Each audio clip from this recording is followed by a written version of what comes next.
Well, hello, everybody.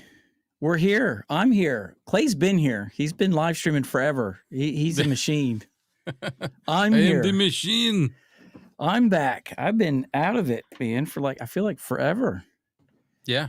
Been dealing with I was pneumonia. like, he's just not my friend anymore, I guess. No, I just wasn't. I couldn't talk. I was coughing all the time. I didn't feel right. I was always. I mean, I already have POTS, so I run out of energy quick. But it was really bad, Yeah. and I just, man, after 8 o'clock, I had nothing, and I was starting to get fevers, and then, finally, It would be doctor nicer said, if "You've we got could do pneumonia, 'em man." during the day once in a while, but everybody else is still working and stuff, so it's tough. Yeah. Because I get tired. I get tired sometimes too, man. Like, 10 o'clock, 9:30 rolls around. I'm like, all right, I'm not ready to go to bed, but I'm tired of looking at the screen. We've just been so busy. Like at the church, we're doing these video testimonies where people are telling their story of, things that happen. Yeah. So it's like 5-minute videos, but everybody speaks for like 20 minutes, 25 minutes. And then I got to spend a week getting a 25-minute video down to 5 minutes. And it still tell a story. Right. And yeah, it's been brutal. So I've been editing videos with like 103-degree fever, and I'm just like, I wouldn't even gone near it. Yeah. 103, that's a lot. No, they had to be done. So got some mud on your boots. But made it through. Got me some good drugs from the doctor. Yeah. And it set you right. Yeah. Except I still, like you, I feel like there's a lot of agitation in my lungs. They just want to be mean. Yeah. No fever, not sick, just whenever you want to talk. Yeah. I'm not sick. It's just a post-nasal drip thing or something. I have to clear my throat all the time. Right there. Yeah. Yeah. Constant. It's Coughing fine when and I'm not talking. Mm-hmm. So how you been? Good. Better. Yeah, it's definitely getting better. It was a stressful 8 weeks. Yeah. What's up, Chris and Kevin? Yeah, there you go. I'll let you do the comments. I'm so stressed out right now. This is nothing to be stressed out over. Yeah, apparently it's not. I'm thinking, what am I doing wrong? What did I do? Where's my stuff at in EV Mux? Everything's gone. I need to go live. And then you're telling me that you and Kevin since yesterday, right? Huh? You haven't been in EV Mux since they were messing with it yesterday. The last time I was in EV Mux was Tuesday.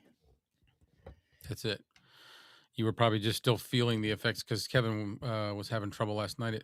Like I said, it didn't go to my channels until like later in the show. Gotcha. But I think it picked up right where it was supposed to. It just didn't start at 9 o'clock. Gotcha. So it's not you. Well, then I decided, I come up here at 8:15 to set up my stuff for the show. Excuse me. I'm like, let me use this webcam I'm trying to test out for a review coming up. It looks good. And I downloaded the app, but then I noticed EV Mux was all whacked out. So I left the app to go fix this. And then with 5 minutes to go, I opened the app and I'm like, where is stuff? Like, why is my camera looking like this? And I don't know. Anyways, I feel like just all I look at you and you've got a healthy skin tone. I look at me right now and I feel like I am pink. Oh, this is overly pink. This is because I put filters on. No. Well, I do have filters because if I don't, I look like newspaper. But I mean, I even went into temperature and I've adjusted my temperature. Yeah. And I still feel like it's just, I don't know. It's a crisp image. It looks good. I don't think I'm just not a fan of the color. Oh, there you go. The color of it. I just feel like there's too much pink rosy-ish in there. So anyways, the webcam I'm using is the Insta360 Link 2. This guy right here. Got this one. Oh yeah. What's the thing on the other side? I remember, or I don't remember, but I remember that I knew at one point. It's like, that's the AI part that tracks you. Okay. So the lenses, the camera's on the one side, but the side with the green is like the part that it's like the sonar dish Hmm. that tracks it, and then that green light is only when it's on. So when you're tracking, your camera's off, the green light is off. That green only comes on when the camera is sending an image. Gotcha. So like right now I'm staring at a green ring staring back at me. So I want to get my wife like the 360 degree, the little I was just thinking the Insta360 Go mhm. with the magnetic clip, because she started a new thing, and I think it would be really cool to have a little post and put a 360 camera on while she's doing it. Mhm. She's doing um filling cannolis to order at weddings. I saw a video clip you had on your Facebook page of her Yeah. like literally making the cupcakes on their plate Yeah, or well, it's something. cannolis, but yeah, Yeah. you've got Oh, your toppings and stuff, and then she can just fill the cannolis, and anybody that wants one gets one fresh made right there. Yeah, nice. and she gets to run around on the dance floor, with whatever. It's neat, and I'm going with her and filming each one. Gotcha. So Man, that we got one tomorrow. that Fifine K669D looks good on you. It, yeah, right. I was gonna use it, but it's on another boom arm on another desk, and Yeah. with the EV Mux stuff, I'm like, I don't even have enough time to swap mics, so I'm just running with what was already on my desk, Let's see. which is the Ethos. Mike, or not Mike, Kevin says he still likes his E-Meet. I use it too. It's a good camera. The other live stream that I do on my other channel for Coffee at the Cross, I have 4 webcams. We have 4 people in the same room. One has the E-Meet, one has the OBSBot Meet 4K. Yeah. The other one has I use the OBSBot Tiny 2 Lite, and the other one is using the Anchorworks C310. So like all of our inner circle, our favorite webcams, each one of us is using one of our favorite webcams. Right. They're all getting represented. That's great. So That's kind of how it should be. yeah. So it's funny how I got this Insta360 link too. I was done with Insta360. The way the company was, they're good webcams. There's nothing wrong with the webcams. They're great webcams. I love them. Yeah. I mean, from what I've seen. Yeah. And that's what Bark uses. He uses the Insta360 Link 2 in his, and that's what I used for a while. Then I got the OBSBot Tiny 2, and I loved it a little bit more. I love the colors a little bit more, but you're splitting hairs. Yeah. To me, if you have the Insta360 Link 2 or the Insta360 Link and you paid $300 for it, it's not worth paying another $329 for the OBSBot Tiny 2. The improvements are so minimal. Right. But anyways, I have the Insta360 Link 2 because OBSBot sent it to me. Go figure.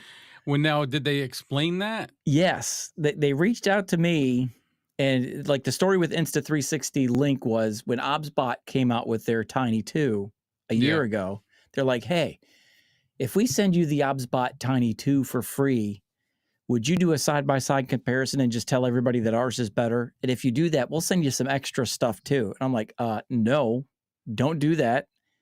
I don't do that. No. Not happening. Not cool. We're done. See, they don't care if you lose credibility. They're huge. Yeah. So I was like, that's it. We're done. I'm not going to do that. So OBSBot, I did a double take about a week ago. I got an email from OBSBot saying, hey, we'd like to send you the Insta360 Link 2 and the Insta360 Link 2C, which is a smaller version of it. Yeah.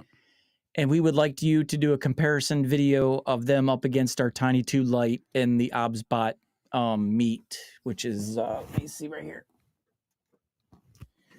This little guy. Oh, yeah. Yep. So they're like the Insta360 Link C is the competitor to this one. And then the this guy is the competitor to the Insta360 the OBSBot Tiny 2 Lite. And I'm like, oh, here we go again, man. OBSBot, you've been awesome. I love you because of your integrity, and you're doing this to me. Like that. Now we're done. But I kept reading the email, and it said, we don't want you to do a review where you give your opinion. We would just like to know if you'd be interested in doing a side-by-side in-depth comparison of our webcam next to theirs, where you don't even give your opinion. You ask the viewers which one they like, what their thoughts are between the two, and comment down below what you like better about the Insta that you would like to see on the OBSBot so we can improve our product. I'm like, I can get on board with that. You're simply asking me to put them side by side for the viewers, and then they make comments down below like, well, I really like the Insta360 link for this feature. I wish it was on the OBSBot. I think the blacks are better, or the definition's better on this one. But give us feedback in the comments so we can improve our OBSBot to be better. Does this one have a gimbal? Is it on a gimbal? Yep, it's on a gimbal. Okay. So it's got the motor. I keep pointing. So it's got the gimbal right here that goes up, down, left, and right. So it's got the little, geez, this is hard today. Yeah, I've been out of my game for a while. It's got a pivot motor here, and then the gimbal on the side for up and down, and then it just swivels left and right there. So what's they up, asked Chad? me, thanks for joining. Yeah, so they're like, are you willing to do it? I said, let me get this straight. You want to send me 2 webcams from your competitor just so I could put them side by side so my viewers can tell you what they think about the 2? And my opinion, like, yeah, no, absolutely. That's what we want. We want feedback. That's all we want, feedback. Between the comparison, I'm like, sure, send them. So they didn't send them. I had to buy them, and then they basically sent me money to cover the cost of what I paid for them. So that's how some of the companies work. They don't send you stuff. Sometimes they ask you to buy it. That's how Fine did the first works. thing. Yeah. Well, the second thing I did for them, they took care of before I even got it. Yeah. And all they're doing is it's just a cost-saving move on their side, so they don't have to pay for shipping. Like if I order on Amazon, I get free shipping, so no one has to pay for shipping. And then they just basically send you the money for what you spent. Just as much as the device to send it overseas, if not more. Yeah, and never a penny more. They're just like, all right, just send us a receipt of your thing and we'll reimburse you what you spent. And that's how some companies work that are overseas to save on shipping. And then the companies like Deity and Earthworks and because they're here. Yeah, they'll send them to you. Now, OBSBot, though, I will say, OBSBot sends me their stuff directly. They pay for the shipping. But Insta360 Link was that way. Fine is that way. From? Mono is that way, I think. Is OBSBot overseas? Yeah, they're from China too. So that was another thing that I liked about it. Like it just saved me a step of having to order it, send them a copy of my invoice, and then them send me the payment of whatever I spent on it. But anyways, they were just like, if you're willing to do that, we'd reimburse you whatever your cost is. I'm like, sure. Okay. I wasn't in the mood to do it, but I thought there's plenty of people out there with that would like to know the difference between the two, and what better way of knowing you're being honest when you're telling people straight up, I'm not giving you my opinion. It's not my opinion. This is for you guys. What do you think? Comment down below. That's a good review too. Yeah. That's a good approach. You know what I mean? So, and I just made up my mind I would come on tonight and I would share with my streamers, our family here, my thoughts. But for the video, I'm just going to be like, this isn't a review. This is a comparison and a feedback video where you could give OBSBot. It's an opportunity for you to give OBSBot your thoughts about what you would like it to do that it doesn't do. Yeah. So yeah, that they went from, my heart sank for a minute, like, oh no, I just lost OBSBot. No, I'm not doing this stuff with them. I'm done with them too. Just like, and then it's like, oh wait, no, this is how it should be. Yeah. But see, I'd have a hard time if I liked it. I'd have a hard time not saying that because I'd want to be like, I think it's great. Yeah. So, and I'll say that, like, look, when it's all said and done, if you want to message me, email me about my thoughts on one or the other, I'll tell you then. But this is a straight up video review or video for you guys to give feedback to OBSBot. That's cool though. Yeah. Good. So It's cool that you got the opportunity to do something like that. yeah, people don't do that. I mean, they basically paid for the competitor's product to get an honest assessment of their own product. They're like, don't review it. Don't tell everybody ours is better. Don't say anything. Right. Just put them side by side and ask the viewers to comment about what we could do better. Sweet. What do we got here? Oh yeah. Let's catch up. Oh, he's doing the Bachelor thing tonight. It's just me and the dog. Pepsi. That's a cool name for a dog. That is a cool name. Thanks, Chad, by the way. I was planning on doing a live stream today. Completely forgot. I had to go somewhere at 6 o'clock. Got home completely exhausted at 7. Sat down to watch a movie with my daughter. You know, at 7. Yeah, so sat down, but it was the Disney. I don't know if it's Pixar, Disney, Over the Hedge. Oh yeah. Old movie from 2006. But she's like, let's watch a movie. I'm like, let's watch something. Isn't that the one that's got the cat that's all messed up, and he's like, Ron, it's been ages. It's no, it's the raccoon AJ or RJ, and he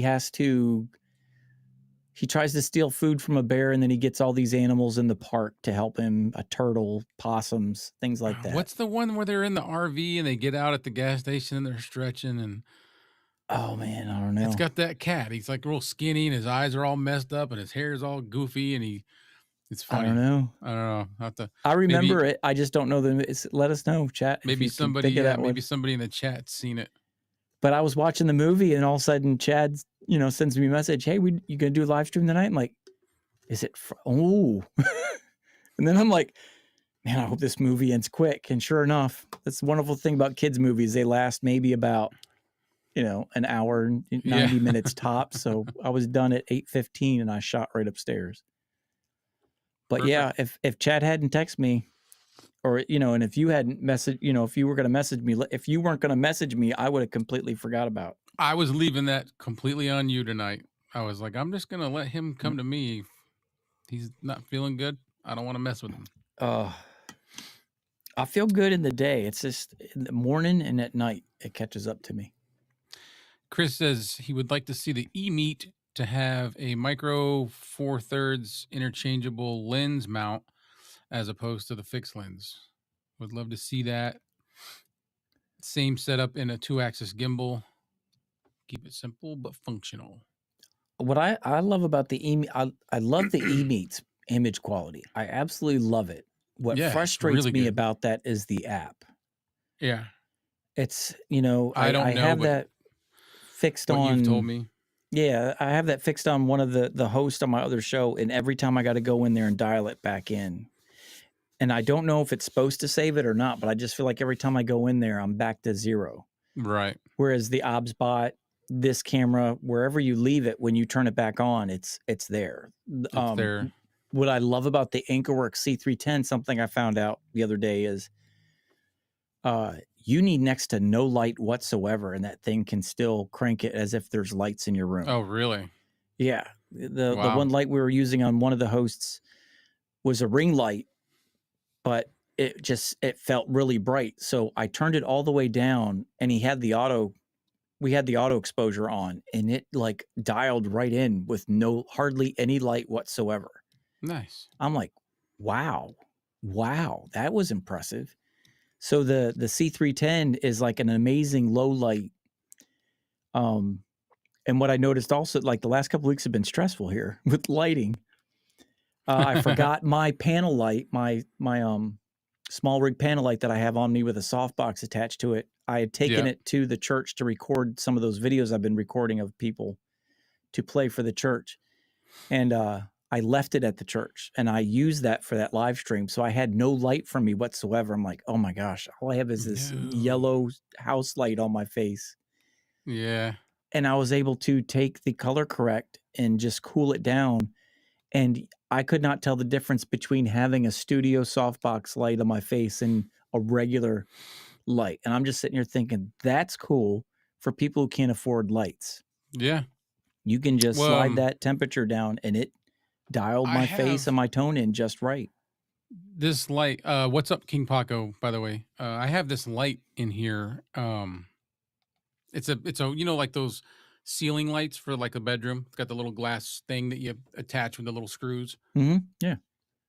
Well, I didn't want the light to come directly on me because it's harsh. So I took black electrical tape. Yeah. And I taped up one half of the little glass thing so that the light aiming at me is covered up, so it only aims at the wall. Wow. Smart. Yeah. Yeah. Yeah, And that because was it's one of the it's a you know what I'm talking about, those yeah. bulb looking. Yeah. Yeah. Yeah, that's what Yep. we have in that other room too. And it points right at my face when we're trying to do our show. Yeah. So I put my softbox between my eye line and the light. So it blocks off the house light. And Yeah. all that hits my face is the studio light. And I'm like, man, now I gotta live stream with this thing. Kevin, yeah, for me I have to change the EV Yes. and the white balance That's back right there. to every whatever I time. want it. It reverts back. And he meant to say And it's not a big where I deal want it. until you're doing a live stream with 4 people with 4 different webcams Yeah. that are not the same. So it's like you're Right. trying to go live, but not everybody walks into the room until it's like 15 or 10 minutes to go. So now that everybody's sitting down, you got 10 minutes to go to everybody's laptop in the room and dial in their webcams. Oh, it's frustrating. Yeah. So yeah, that's the only thing. I love the eMeet 800's image though. When you dial it in, Oh, it looks. it's just great. I was blown away when he showed it to me when he first got it. Yep. Kevin's, and I was like, wow, that's crazy. It looked better than mine. Yeah, He's it's like, crisp and it's yeah, rich. yeah. Chad likes the C310. Yeah. Does not plan on getting rid of it. Yeah, that's what it was. And that's the thing about we were just saying about the C310 is I just cannot believe how good of an image you get with no studio lights whatsoever. I'm like, you got to be kidding me. There's like no light on his corner whatsoever. It's dark. Yeah. And yet his face looks like he's got a studio light on him. So its ability to pick up a great image in dark rooms is crazy. Yeah. Yeah, we could do that. We could do that. Yeah, it's just it's a regular house light, a ceiling light. I didn't want the light coming on to me, but I wanted it to hit. I've got a strip left above my moving blanket. Mm-hmm. You know what I mean? Mm-hmm. And I wanted it to bounce a little bit, just to come back to me. So I just taped off one side, so it's all black on this side, and it shines that way. And hopefully, I don't blind you guys. If I move wrong, I'm trying something, but it's not working. I wanted something of a hair light, but I have nowhere to mount it yet because I'd have to mount it to the ceiling. So I have a light down on the floor aimed up at basically the back of my chair, and I'm trying to cut me out of the background. Yeah. My hair lights I've got mounted to my ceiling. So like I've got a key light air mounted to the ceiling back there. Yeah. And then I've got another one mounted to the ceiling up there. And they're just panel lights. Yeah. I just messed up my camera. I spent so much time making sure this was level. To, just push me out of the background. Because I feel like sometimes I blend right in with it, with my black shirts and. Yeah. I remember I did a video like that. I was like trying to do a video review of the Shure MV6 and I was wearing a black shirt.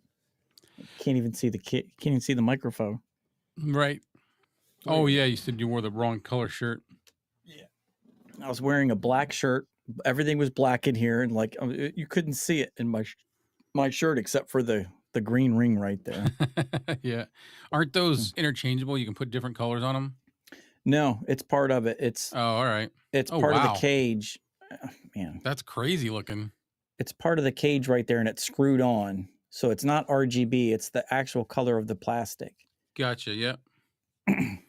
And you just get this really flimsy pop filter that goes on it. It barely feels like it goes on all the way. See how it's like not flush at the bottom? Yeah. So don't even sit on tight. That's frustrating. But Yeah, it sounds good when you like bake in 100% dark into it. Until then, it's really, really thin. I was really bummed about it. And I bought that with my own money too. I was really With bummed my about it. own money, I sold something. I was just gonna, Yeah. I mowed lawns for that. Yeah. Sold my kidney for that. Chad thinks it looks like a hairdryer without the pop filter. Yeah. It's just, it's so weird. And the thing is, like, there's no pop filter out there that fits this for this. Yeah, Now, because this is that's it. big. It's a flimsy pop filter, but when you turn it inside out, you find actually Shure did something with it. So when you turn it inside out, you could see it's layered. Oh yeah. So it's got this big, thick, like super Yep. thick tip on it. And then the edges are a little bit thicker. And then it gets really thin on the edges. I know it looks like something else, but I'm not going to say it. I turned that inside. I was like, I was can't already do that. thinking it. Yeah, I was like, oh, okay. We're done here. maybe flip that thing back around. Yeah, we're done here. But I tried to do that in the video. I cut it out. We're not going to do that. Yeah, you would. That wouldn't. What's the word? That wouldn't blow over well in church. No, not in my circles. No. But man, you look healthy. I look like you know what? I had my procedure, and knock on wood, you know how you got to do a clean out? Yeah. Ever since then, I've been fine. And we're working on since like September 12th. I've had no problems at all. So good. Yeah. Crossing my because you fingers. were struck. Oh man, I was getting nervous. You were going to have no insides left. No. I mean, your inside should have looked like shiny, polished chrome. Yeah. Like, they were squeaky clean. Fine man. china on the inside. Yeah. Oh, King Baco, thank you for the $2, bro. Oh, that's awesome. Yeah. Have a wonderful day. Send me a free microphone. I will say this. I'm getting ready to do a purge here. A purge? Yeah. I'm trying, like, you and Kevin were talking about, like, people that have insane microphones. Yeah. I know exactly how many Bronson has in his studio. He told me it's crazy. Say it. We need 250. 250 microphones. Yeah, he was ballparking King Paco, it you hear that? on the low end. Bronson has 250 microphones because he said he just held on to them too long. Some of them you just can't even sell. It's not worth getting rid of them now. Yeah, he said that now they're worth more as a comparison microphone than it is to sell it. And so I was doing that for a while, and I was holding on to them. Oh, Mark's here. Just the two of them. Mm-hmm. So, and Bark's good for that too. Like he'll purge and sell some stuff to clear some room. I look on his store once in a while to see if there's anything I want. Yeah, I'm a terrible business person. Like I give my stuff away. I do. I was gonna say you'd sell everything for $20. I'll give you 2. You can have 2. There was I went to lunch with a guy today who's dealing with some health issues. He was a fireman at Ground Zero for 2 years, pulling, you know, looking for rubble or looking for bodies in the rubble to ID. And so he's battling cancer from all that stuff because none of them wore masks when they were down there. That stinks. So we meet, you know, he's winning. Like he struggles, but he's winning. But he was telling me about how his like 11-year-old son wants to start gaming, but he's struggling financially. I'm like, dude, don't spend any money on some gear. I got a gaming mic that I will never use the rest of my life. Like, so I'm like, I'll give you a webcam. I'll get you a Shure micro. I'll basically be his, you know, like lottery. My son is doing similar stuff. He's not podcasting yet, but he's gonna be with a friend. But he's been doing like I thought I told you that he's doing like the fantasy football stuff and he's growing pretty good. But I sent him microphone, interface, boom arm. I'm getting ready to send him another camera. You know, that's what I'm doing. I've been trying to sell stuff, but I can't stop giving stuff away. But it's one thing to ship it; it's a pain. But when you know someone, you know, down the street or around the corner, It's like, man, don't, Well, they're I'm shipping to struggling. him, so Yeah, they're living paycheck to paycheck, or they're struggling to pay bills. It's like, dude, don't. I got you, man. I just got all this stuff sitting there collecting dust. yeah. Well, that's kind of what it is. Like I'm gonna send him the Anchor Power Conference 200. Mm-hmm. He just wants a secondary camera, so I'm like, oh, I'll send you this. Yeah, I still got that Sent him a somewhere. K669D because I've got 3 of them. Yep. So I sent him one of those. Yep. But I didn't send him this one. Yeah, there you go. This one's not leaving. They asked me today if I'd given some away, and what were they saying? Like, they all want one, and the Yeah. people who are watching, I said I gave one to Bark, I gave one to you, and they're like, every time somebody sees it, they're like, dude, you got to make these. So I like just said, hey, if you decide to go mainstream with this, you're gonna make some money. Yeah. Make some colors. I think they should. I know it's a big change because of manufacturing, but they would sell. They would sell like crazy, and they could bump the price up. You know what I mean? Mm-hmm. Yeah, as I said, like it's kind of tying into the topic I wanted to talk about tonight. Was Fifine kind of shot their shot with the K669D. It's like, it is hard to get excited about cheap microphones when you're measuring it against that microphone. Yeah. The build quality of the K669D, the sound you get, throwing the the Shure SM7B Chunky Monkey pop filter on there, and you're getting like amazing, deep, rich tones with that microphone. So it's like every time someone wants to send me a Mono, trying to send me the PD100X, the bug zapper microphone. The bug light. That's what I was like. I told them no straight up. I'm like, no, I'm just, I'm exhausted. I'm tired. I'm trying to get the videos. I want to be excited about the video. I want it to have something new. I think Bark has been at the forefront with this one when it comes to USB mics. Yeah. It's the same thing, and they're pumping more stuff out, but the microphones aren't getting better. They're just getting more gimmicky. See, I don't like the gimmicky part.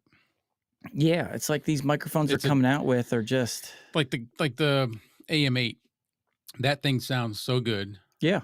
I gave mine away because a friend needed one, so I would never. I want it again, but I don't care anything about the lights and like the the RGB lights. It's just it turns me off. I don't want it. But I like the mic. Everything they're doing with microphones right now that seem to be like under that $70 price range that they're all fighting for. Yeah. They're not making the sound better. They're making it look better. They're making we gave it 3 more knobs. Yeah, they're doing everything else, and I feel like the audio quality is actually getting worse. Like because they're thinner. They clip. Like, I think the Mayano PD100X. I keep hitting this one, but it's true. Like, I feel like the proximity effect, it destroys your audio. Like, this really disappointed me as a USB mic. I'm like, finally, a USB mic, and Shure made it. Now I'm excited. What are you going to bring to the game? And the audio tone of this is just so meh. The only thing I was excited about this was, all right, it's a mic that'll last forever because it's built insanely tough, and the app is super awesome. So it's well, Shure's their software. Yeah, I love it. When I had the MVX2U, which I gave to my son, I was like, dude, this is really cool. Like, you could do a lot of processing, and there's a lot of control, a lot of presets. Like, it's worth it. Yeah, so I still did the review even though I bought it. I was about ready to send it back and not even review it when I first listened to it. I'm like, I can't even. I don't want it. This is awful. But then when I baked in 100% dark, I was like, okay, I can use this tone. And for the first time, I did a review where I started with processing on it because I couldn't stand listening to it unprocessed in my own headphones to do the review. So it was like, all right, I'm going to do it with processing, and then I will sample it without processing instead of doing it without processing, sample with. I flipped it just to get through the video, but I did love the app because I felt like, okay, that is something new.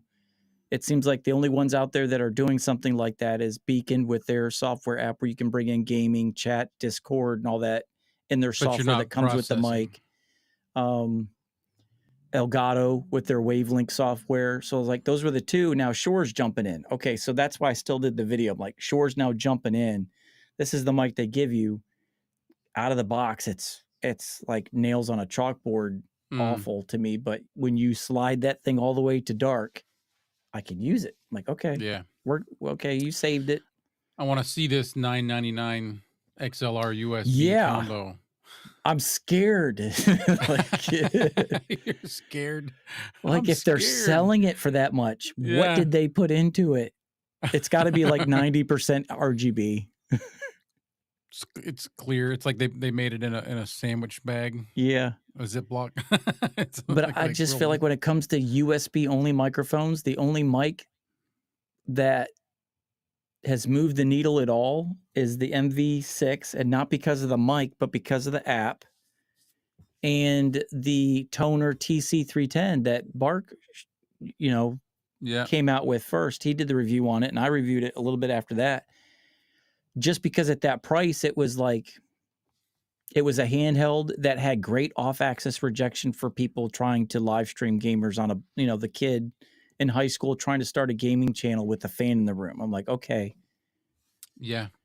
Other than that, the mic that I don't know if he put it out today, but I watched today. Dave, what the heck I haven't was seen his today. No. What the heck was it? It was, I can't remember the name of it. It was a almost a clone of like the Blue Yeti. It kind of looked like a Blue Yeti Mini. Huh. Is it there's a Razer and then there's the Logitech Mini and then the Elgato Mini, which looks like a tiny Yeti. This was USB only. Yeah. It wasn't a great mic, but it sounded good when you considered that it was $32. Yeah. And it had like really good, it's good for somebody that's moving around a lot. Gotcha. Because wherever as long as he stayed in front of it and it's an end address, it was picking him up good, and he was like a good foot or so away. That's what this had too. I was surprised about that. That was another feature, and again, why the app was so cool for the MV6. Like the Lewitt Ray that has that radar thing on it that has like automatic gain control. I want to try that. This had it if you're using the app, you can turn auto gain on where it adjusts. It basically tracks your waveform. So instead of like a radar thing, a sonar laser when you're closer, thing, your waveform will be tighter. It'll try to keep your waveform at a certain. It's really cool. That I did like that about that, but just USB mics. I'm so sick of them. I'm so sick of mics right now because they're just. That's why I'm trying to do, like with me and Kevin, each week I'm trying to find something that we can make a tutorial out of, something that we can teach somebody. And because we're running out of mics as far as ones that we have, ones you could recommend. Yeah. I mean, the whole point I started this channel was just to, for people who are really on a budget trying to start a channel, that had no money. I mean, you're talking, $50 for a microphone or something, or $100 for a webcam. I mean, super cheap. That's how this whole thing started was, stuff I could recommend for you to use. And now it's just, like Bark hit. He was saying here that's why he got hooked on the wireless lav stuff. The mic releases have been discouraging. Yeah, like the USB mics and even the cheaper XLR mics under $100. Way down. Just tough, but the lav stuff is awesome.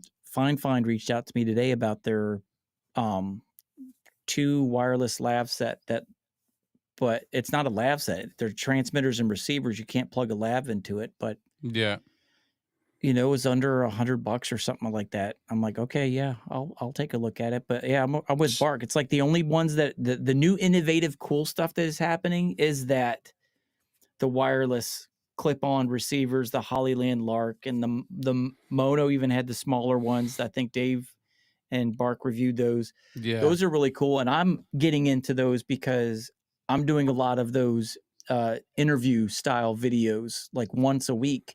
Right, I'm doing them. That's what I'm on the hunt for. I was just texting with Bark the other day. I'm like, I'm trying to find. I've got those little cheap ones, and I've got my Movo set. Well, the only thing I Yeah. don't like about my Movo set is they're not rechargeable. I have to go buy AAA batteries and put them in it, and make sure that I've got batteries in it. Hmm. So I'm trying to find something that's rechargeable, but also something. The little cheap ones that I have, they were like those $20. I'll just show you. Where's the camera? Those little things, Yeah. Yeah. I've seen those. Yeah. they work really good, and they have like incredible noise cancellation. That's the problem, is the noise cancellation for me is too much. Yeah. A You lot know of what I them are mean? like that, I think. The noise Yeah. cancellation feature, they're aggressive. It's like all the way on. It's not, there's no in between. Oh. But yeah, So, I've been using a lot with the Hollyland Lark Max for my professional interview videos that I've been yep. doing every week lately. I use the Rode Wireless Go, the original ones, for whenever I do a video, a talking headshot in here. And then I use the Comicas, the the Boom. I can't remember what they are, but it's the Comicas, and I use those for outside. You know, whenever Yeah. it's just in my go bag for That's what I outside need. videos like Something Bark does. outdoor. Yeah. Yeah, I do a weekly video where to open up church service on Sunday, I just do like a 2-minute announcement video. Hey, well, thank you for coming. Don't forget Wednesday to come on out. We have Bible study, and Thursday's the church picnic. And I'm at different locations on our campus when I'm doing it. I'm outside on the softball field or at the pavilion over here, or I got the church campus Yeah. behind me. But it's just a quick grab and go bag that I have, camera. And so I use the Comica for that. I use my Hollyland for the inside studio interviews that I do. And then I use my Rode Wireless Go here. But I'm like, Bark has got me stirred up with this. I'm like, man, it's like the only thing to get excited about are these new super portable, Lav mics. great quality lav mics that are so, Yep. because here's the thing. Like it's just something it's a quirk I have. I use the Hollyland Lark Max, but I use Rode lavalier mics plugged into them. So when a lady comes in and it's just me and this lady in my recording studio that I built at the church, I'm like, hey, you need to clip this on, but you got to drop this down the shirt here and tuck it over Yeah, here. it's a little and it's like, uncomfortable. Yeah. I'll step out of the room. I would love to find a great budget option where it's just like those But even that, the Hollyland Well, ones that just like the little the magnet. circles. Yeah, the magnet Yeah, type. no, it's even this, because there's no wire. This is wireless. I'll hand it to people. Like this past Sunday we did it was a photo shoot, and there was a model, and then there was 3 photographers, and we film each. It's like a game show. It's part of the stuff that we're working on. And the model was 16 years old, and she was a contortionist, and she was dressed up like kind of like crazy clown looking. Mhm. And I just was like, here, put that on, because like I'm not putting it on. Yeah. I need it over here. Yeah, that's what I literally had to do that today. Yeah. But what Like, I'm made not it even doing worse, it. her husband was with her, and I'm just like, okay, he's sitting right there, and I'm like, okay, I need you to clip this on your collar here, but tuck this down your shirt. I'm gonna step outside. You let Right. me know, just shout out when you're ready. And I would just like to get one of those like magnet ones where they could just like clip it Yeah. right here. Small little Yeah. discs. And what I like about that is like these, they're like this long. Yeah. And there's always, like, she was doing some maneuvers, and her shoulder and like the part of her, she had like a tank top thing atop, Mhm. kept brushing against it because it's just flopping around. Yeah. Those little like quarter size things with a magnet on it, there's probably a lot less chance of getting noise that you don't want. You know what I mean? Yeah. So yeah, that's what's got my interest. And right now, Bark is pretty much the main game, leading us with the lav wireless mic reviews right now. And Yeah, I'm yes. thankful because I'm trying to. Comica reached out and wanted to know if I do the review of the 4 transmitter set. Oh yeah, yep. And I wanted to do it, but I've just been so busy I can't. So I don't know. Park, maybe you can help me out. I'd like to get a 4 transmitter set for just like one instance was, it's election season. We're not going to get into politics or anything here, but I had some people that were competing for city council Yeah. or county council. They wanted to know if I would have them come into my podcast studio where they could a mini debate, just come in, ask them questions. They were friends, but they were competing against each other.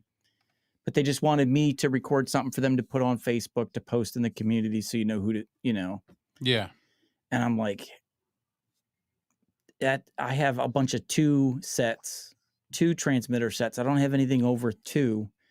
And I would need one for me, one for that. So that I need at least 3, maybe 4.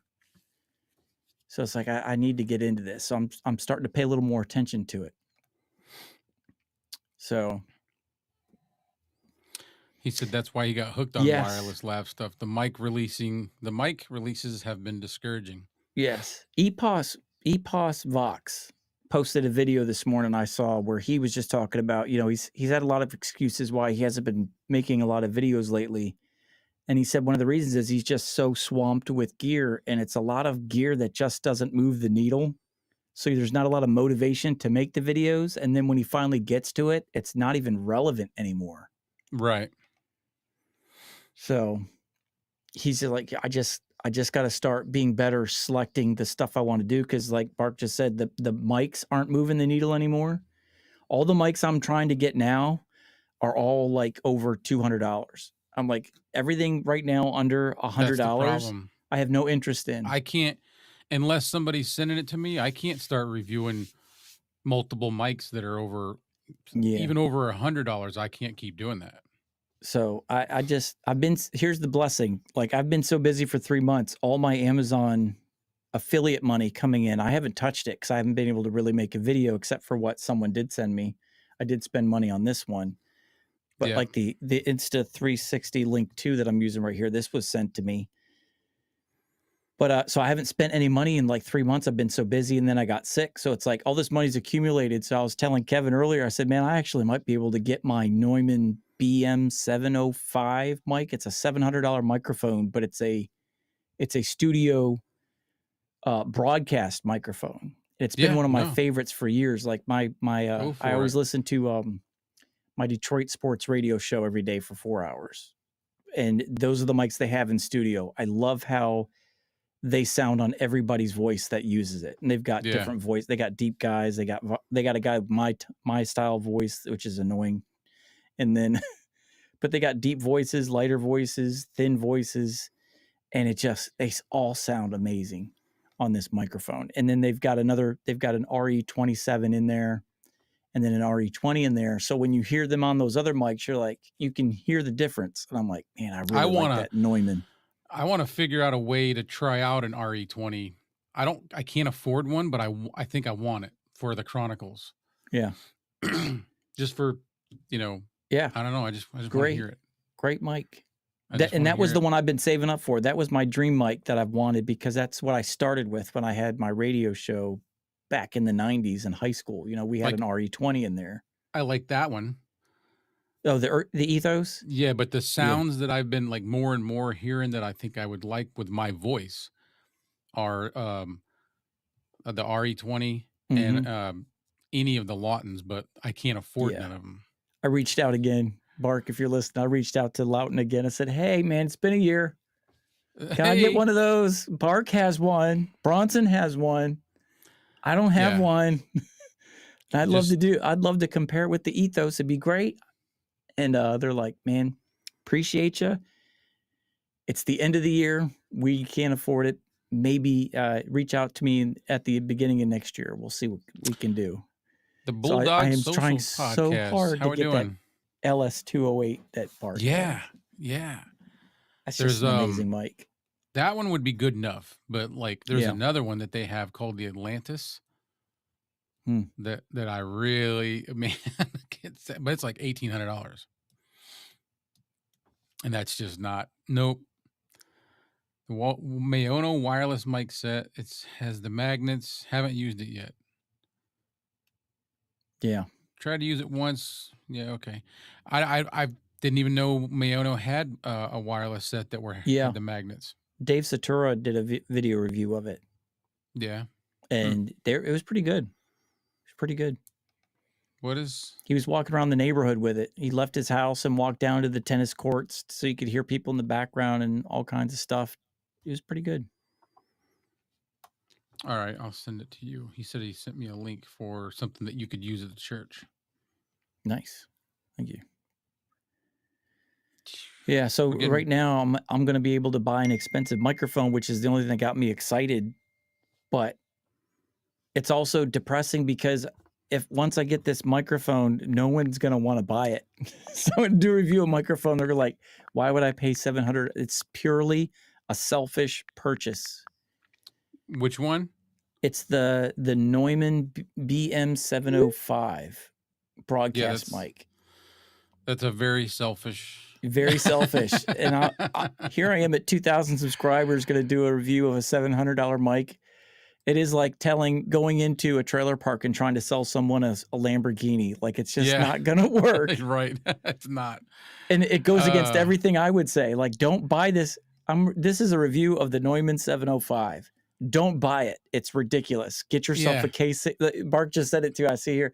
Why would you pay hundreds of dollars for a microphone when the K669D is out there? So don't. Here's a review. Don't buy it. Get this $20 mic. Yeah. $29 mic. I'll let you answer this one right here. What we got? I don't want to slaughter the name. So he's from Indonesia, and he wants to know what microphone this red one is. He says, "Is that a K669D?" It is. Yes. So Fine had reached out and saw a video or watched they heard about our live stream we did where I had bought the Rode NT1 Signature Series. And I was so excited because I love the red one. Where is it? I don't know where it is. Here it is.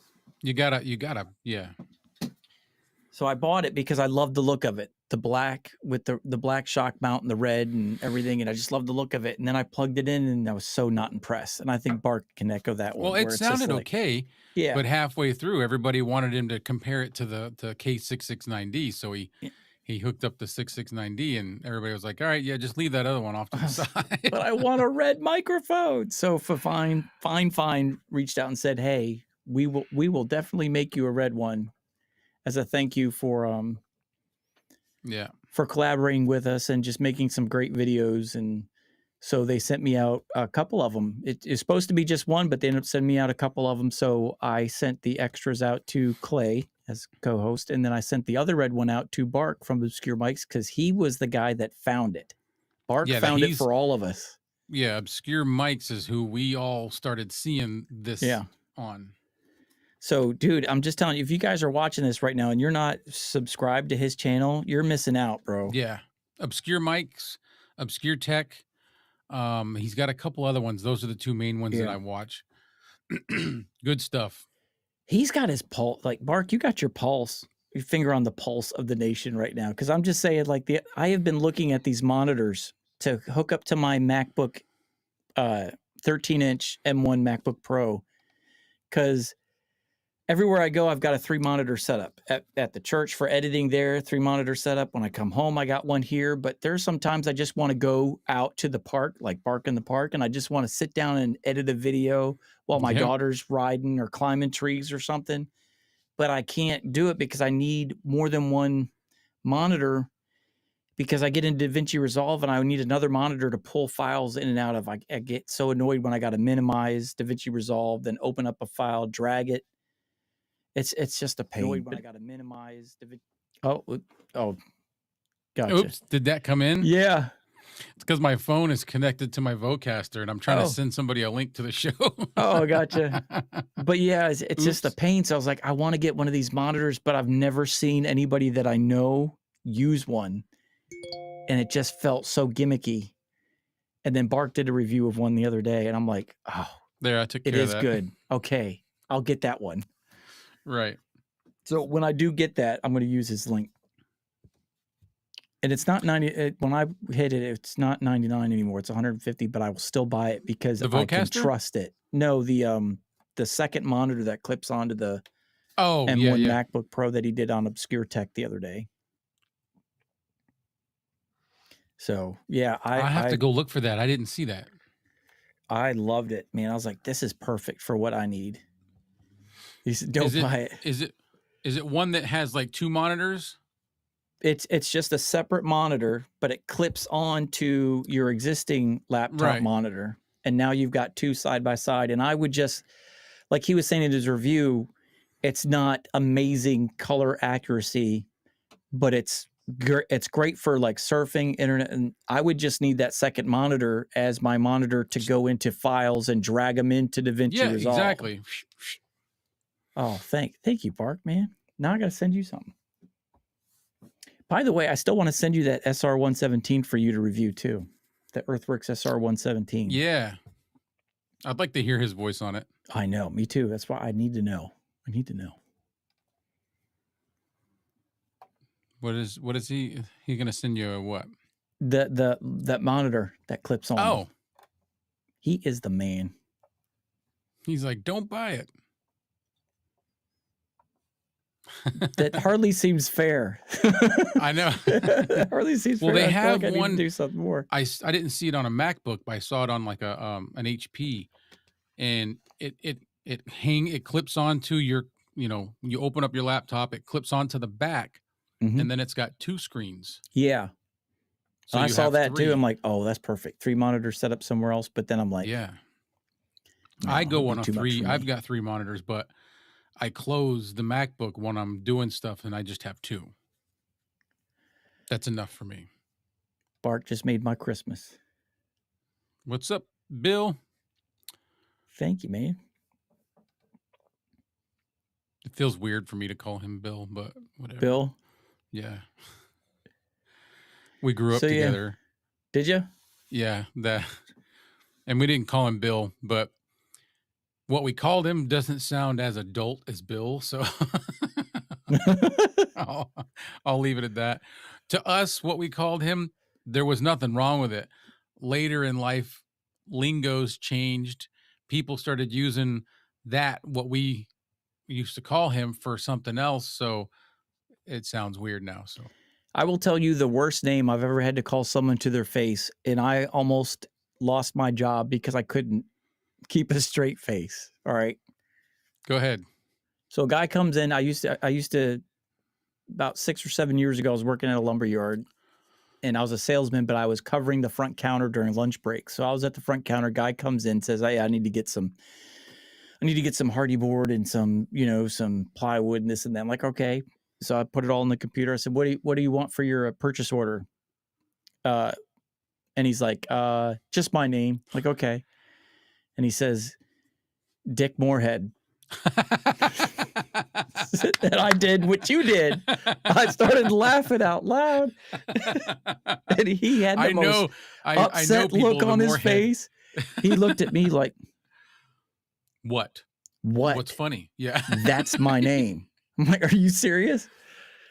So he happened to be like best friends with the owner of the company.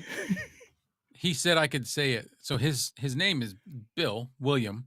His middle name is Justin. So that's what we call him, BJ. Yeah. Hey, we had our warehouse guy was called BJ. Whenever I see Bill, I'm like, that's not your name. Our warehouse guy was BJ. So I had to sit there and say, BJ, we've got Dick Moorhead coming out to pick up some lumber at door number 3. 6 other people still call me that. Yeah. I lost it. I had to go in the owner's office and just say, hey, but you might get a phone call later. But you know what's funny? Dick is short for Richard. And that's his name. And when I was growing up, that was normal. Like nobody thought of it like, oh, he said Dick. It was Dick Trickle. Yeah. My grandfather, his name was Richard. Everybody called him Dick. Yeah. Some people called him Little Dick because he was a junior. I was like, I can't even get in trouble for anything for saying that. That's the dude's name. So I had to go back. I was like, Dale, you might get a phone call. I laughed at someone in their face when they said what their name was, and he says, what? Hey. And I was like, Dick Moorhead? Oh, you didn't laugh, did you? Like, how could you not? At least it was more and not just Head. Oh, yeah. I'd have been So done. So yeah, he was okay with it, but I was 15 Shades of Red just because I thought the guy's like, nobody's named that. Nobody, and no one chooses. Like his real name's Richard. If your real name is Richard Moorhead, why Rick. would you ever go with that nickname? Unless you Right, just want to no. troll the world. Now, at least if you went around saying your name was Rick Moorhead, that sounds normal, except for the, occasional deep thinker that walks away going, Rick is short for Richard Dick Moorhead. Like Yeah. So that's just the to only be clear, people. y'all, Yeah. we're just talking about names. We're not making stuff up. These are people's names. We're This is just names. reciting them out loud. Yeah. This is just names. That was Just awful. very nowadays, very risque names. Yeah. Hmm. It just didn't help. Like as I'm walking away, the guy's like, he was so mad, and the I don't other know what was guys were so laughing. funny. He's like, "Why is it so funny?" And they're like, "Dude, that guy's a pastor." You just made him say he's laughing at you for your name. He's You like, just- "Oh, now I get it. Now that is funny." Yeah. It's like Was he older? Yeah. Yeah. So maybe that's why he didn't get it. Yeah. I don't know. Yeah. It was fun. What is he saying? What? I use a display link with 2 Samsung 30-inch monitors. Yep. All right. Yeah. Yeah, that's what I have. I have a display link with my Mac Mini. So I have 3 like with the Mac Minis, you can only do 2 monitors. Same with the MacBook. Yeah. Yeah. But with the MacBook, you can do 2 monitors and still use your main monitor. So you can still get a Yes. 3 monitor setup. Yes. But Mac Mini, you're stuck with 2. So I had to get a display link box to get my 3 monitor setup here. See, So I want to they're get, great. but they're expensive. They're like, I haven't looked up all the prices, but I know one we got before I left my work. One of the girls in the office got one, and it's a hub Mhm. this one was for a HP laptop, but they make one for the MacBooks that you can put you can put 3. I don't even know how many it has, but I know you can at least put 3. I wanted to do that at one point because I have 5 monitors. Well, I have 4 monitors, I should say. And I was like, man, I could have them all over the place. I don't really need it. It just was fun. Yeah, Battle Station. Yeah. Oh, Bark, you really making me jealous now. I really want to upgrade to the M2. They're like, we just he's bought on M3s. a Mac Mini M2. We just bought M3s for we had to move out of our sanctuary into our gym because we've grown from like 150 people the last 2 years to like 300 to 500 people on a given Sunday, 350 whatever. So we had to move into the gym, and we're like, we're not ripping all the gear out. We're just going to get new gear to move into the new building across the street when that's finished. So they went out and bought all M3s, and now here I am using an M1, and I'm the video editor guy, and all they're doing is streaming. Yeah, but all they're doing is streaming to Facebook, and you need an M3. No, they don't need it. Here, use my M1 MacBook, and I'll take the M3. Yeah. And you're just like, no, it's got to go where we bought it. Like, yeah, I'm the number 2 boss here. There's only one guy above me. Give me that. Yeah, I'm not capable of upgrading, so I'm gonna have to just ride this out for a while. Yeah, that's a good thing about Mac though. That you get 10 years out of them. Yeah, and the only reason you need to upgrade then is because the updates stop after 10 years. My daughter has it's a MacBook Pro, but it's an earlier one. It's an old one. It still works really good. We found it. Wow. We got some furniture when I was at my job that was like stuff that was from Pottery Barn, and there was like these file cabinets. Mm-hmm. And I got some in one time that they were just to be destroyed. They were supposed to go in a dumpster. And instead of being in a box, because everything we got was usually brand new, it was broke somehow. These file cabinets were shrink wrapped, and I'm like, oh, that's funny. They're just shrink wrapped. They're not in a box. And my daughter liked them, and I said, take them home. And she took them home, cut the shrink wrap off, and one of them, she opened the bottom drawer, and there was a MacBook Pro in there with the charger and a piece of paper that had all the passwords to get into the computer. So her boyfriend wiped it out and restarted it, and she got a MacBook. It's not new. I used to get lucky like that all the time. Yeah. Like 10 years ago, I was a maintenance supervisor for low-income housing apartments, and people get evicted all the time. And you go in there, and there's just stuff everywhere. M1 iPad Pro. But that's good. Yeah, those are good. Yeah. Dude, I was editing on an 8th gen iPad for the longest time. I was using LumaFusion, Mm-hmm. which is actually really good. If you've ever heard of it or used it, it's really good. It's a touch, so it's set up for the iPad. It only works with Apple, and it's made as a touch screen software. Wow. So, and I could do some really good edits with it. Yeah, I can use DaVinci Resolve on my M1 iPad Pro. Chris says I need 4 monitors at 80-inch diagonal. Or maybe he means 8-inch. 80 degree. 80 degree, yeah. Yeah. Helps with our age thing with the eyes. Yeah. I thought about it. I thought about having, because then I can spread stuff out. I'm nerdy though. Yeah, I love my battle stations. Yeah. I want to do like like Tom Buck just did another review, like studio update tour. Epos Fox did a video today where he was just basically saying that the market is just blah and it's depressing and people just need to like start making some good stuff again. If my camera goes out for a second, it's just I'm messing around. But he was doing a video with his phone in his hand and you could see his studio in the background. And I'm like, I got to clean my room so I could do this. Like this room is a mess right now because I've been sick for a month. Oops. Oh, yeah, there you go. Yeah, Top down shot. There's an unboxing. Yeah. Here comes an unboxing. There we go. Now, can I go over to it and move it? I'm trying to see. I feel like right now the stuff that's really getting me excited are like the laptops. The PC are now making like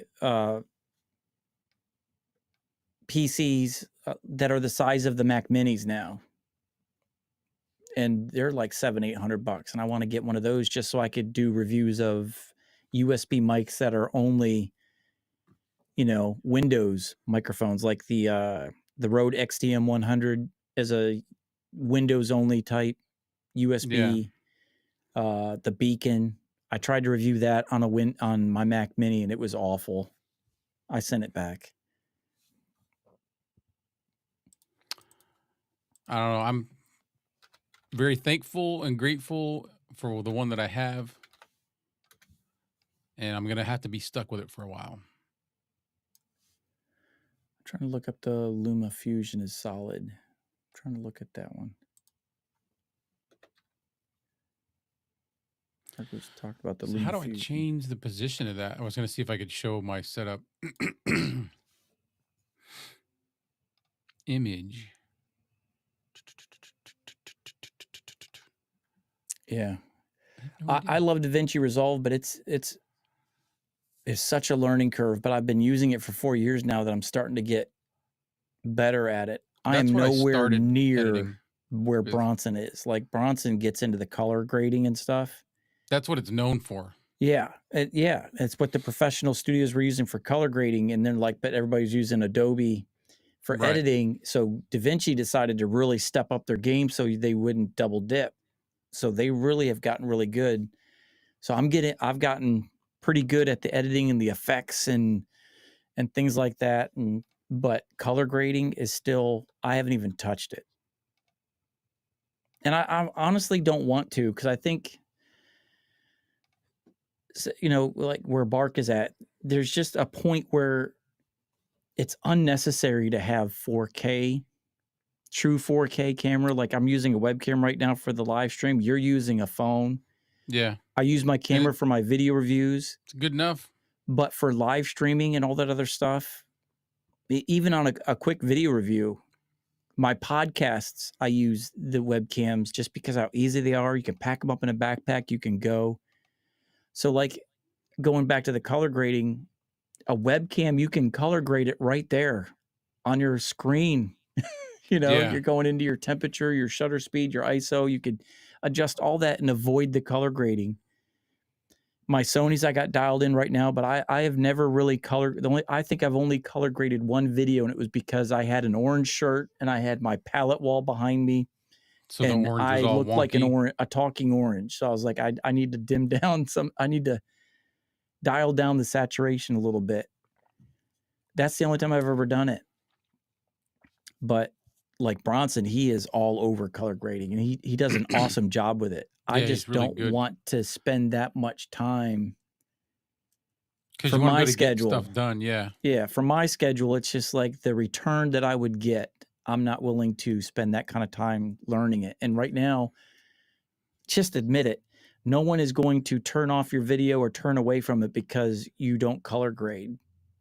If it looks like this and you got great content and your audio sounds good, they're not Yeah. going anywhere. Bark is the perfect example. He uses a webcam, and he's one of the most entertaining Yeah. He just content flops some creators stuff on a picnic table. and there's something to be said about it being real.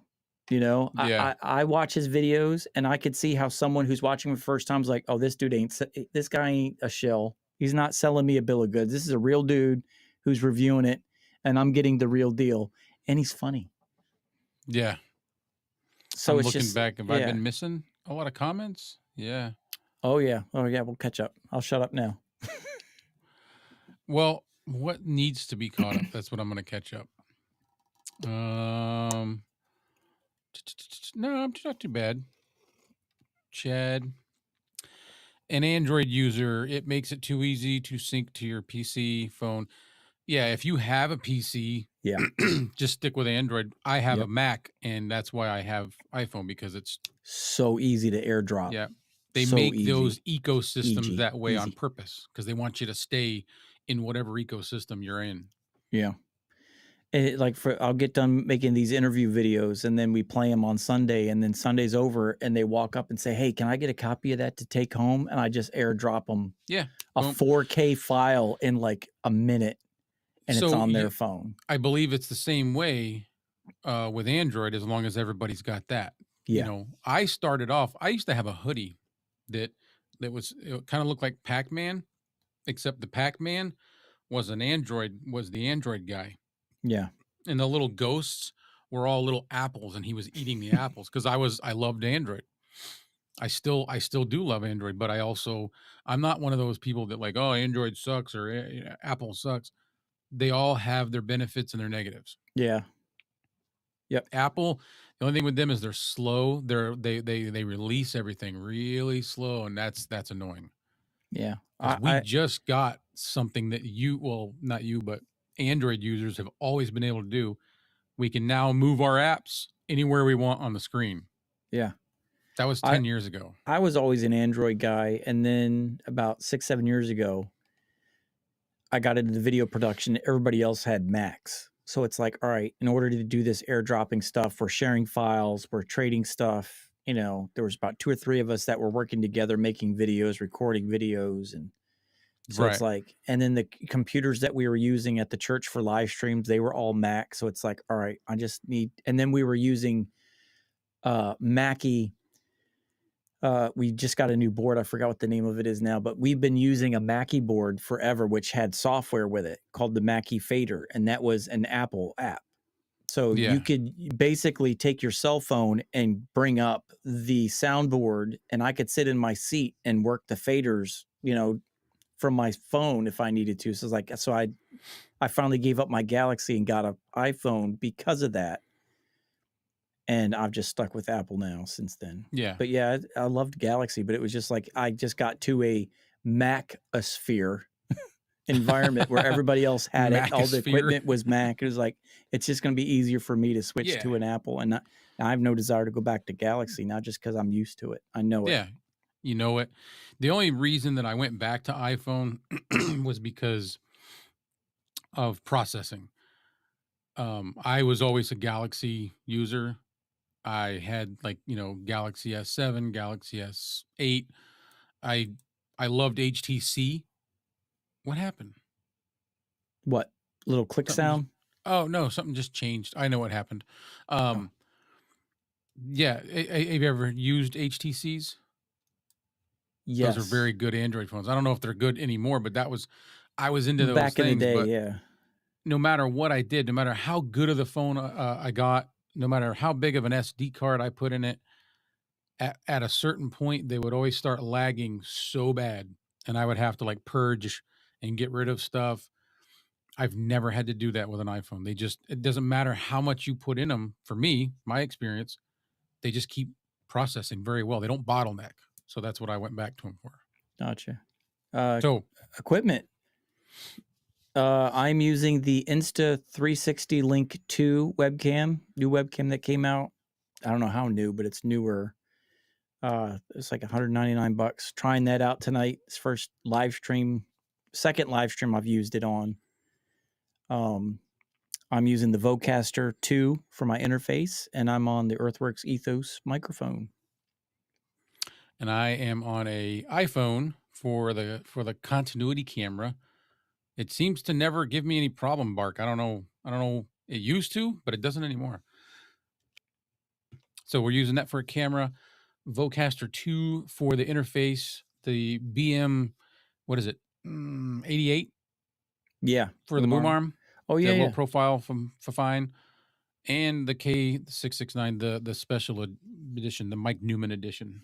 And I'm using then- the Cherry boom arm, which I absolutely love the Cherry DeGale boom arm because of this little clip. You just pop door. this clip. It's a door that just pops open, and you Oh, can slide the nice. micro and close it, and it stays there. And I just love that. It is the easiest. That's the one thing I hate about the Fifine low profile. Yep.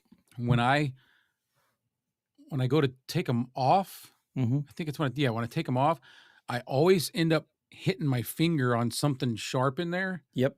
It doesn't cut me, but it's like it hurts. It's like, Yeah. Dang it, like a pinch. Yeah. And my mono boom arm, the bottom thing always just slides up. The slightest touch on my XLR cable, it just drops off and just smacks the table. So I stopped using that. My Folium low profile boom arm, I stopped using because it's starting to wear out after a year where it doesn't hold heavy mics still. You said you're on a Mac Mini? Me? Yes. Yeah. What's Yep. the specs on the Mac Mini? I'm using the M1 Mac Mini with 16 gigs. And I think Tom Buck said he's still using his M1 Mac Mini with 8 gigs, and he edits 4K. But I got the 16 gig. I thought about M1 buying a Mac used Mini. Mac Mini, but I don't really need it. I have the MacBook Pro. It's a 2021. It's 64 gigs of Jeez. shared memory. Which is like 1,000 in PC. Well, no, so I'm not talking For about Mac, though. storage. I'm talking about the like the RAM. in PC it would be RAM. Yeah. Yeah. It's 64 gig and it's a 1 That's what I'm terabyte. saying. Yeah. Yeah, it's a 1 terabyte hard drive. 64 gig RAM in a Mac is like 1,000 gigs in a PC. It's insane. Yep. When my ex-employer bought it for me and he asked what I wanted, and I'm like, I can't afford to ask for anything. And he's like, well, just what size do you want? And I was like, well, the 14-inch with this and this is this much. And he goes, get a 16-inch. And I'm like, okay. And he goes, just, you know what? I'll just order you one. I'll max it out. And that's what he did. Wow. Yeah, So, that's awesome.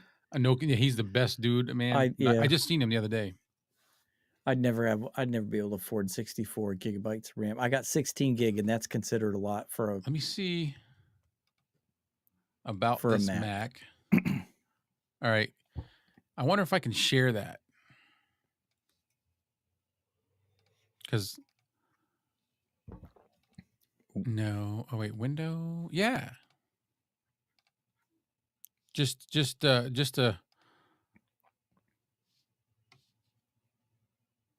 where is it going to pop up? Right in the middle of the screen? We'll make it big here. Hold on. Yeah, it's ridiculous, dude. 64. So I have no complaints. 2021 M1, that's fine. It's fine. It's all fine. That's insane. But that doesn't say what it just says, it does say what the memory is, 64 gigs. So it's the M1 Max. You can take it away whenever you want. Right. I was just so it didn't sound like I was lying. I never would have been able to do that, so all credit to him. Let's catch up on the chat. Where are we at?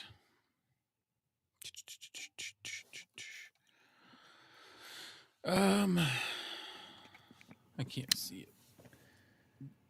That's why I have not gotten a new MacBook Air. Mine is a 2017 model and still works great. Yeah. Yep. No reason to get rid of them until the Same. updates stop. So the computer I had before this was a pre-built. I can't remember the name of it now. I thought when I got into editing that I needed I'll just get a gaming computer because those are built. You know, it had a good. It was an NVIDIA 1650, and I thought for sure I'd be good in that thing to edit a photo shoot that was like, let's say I was going to do a photo shoot that yielded like 100 pictures. So that means you probably took about 2,000. That would take me like 3 or 4 hours. When I got this, those same photo shoots were like 45 minutes to edit the whole thing. You know what I mean? Mm-hmm. So that's the difference.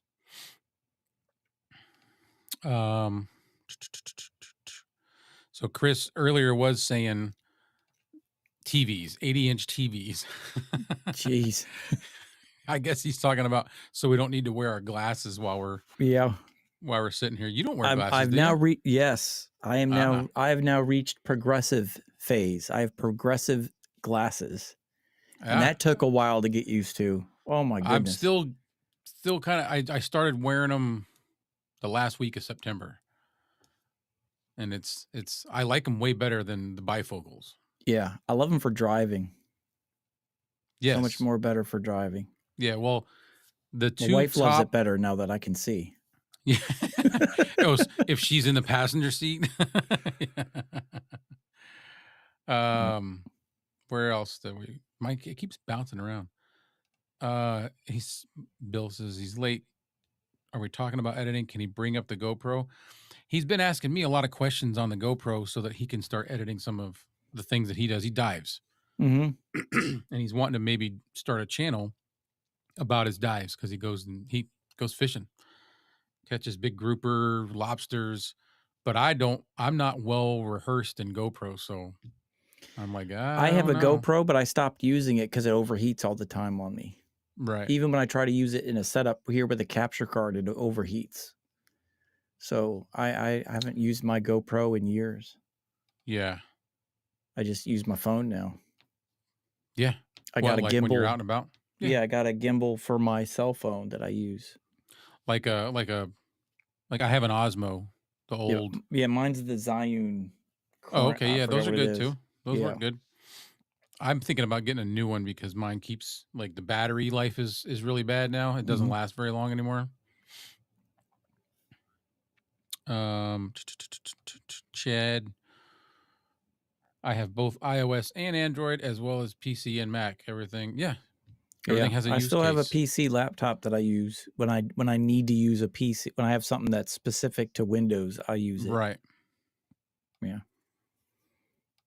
He said he tried iPhone once. The battery was terrible. Really? Always charging. Huh.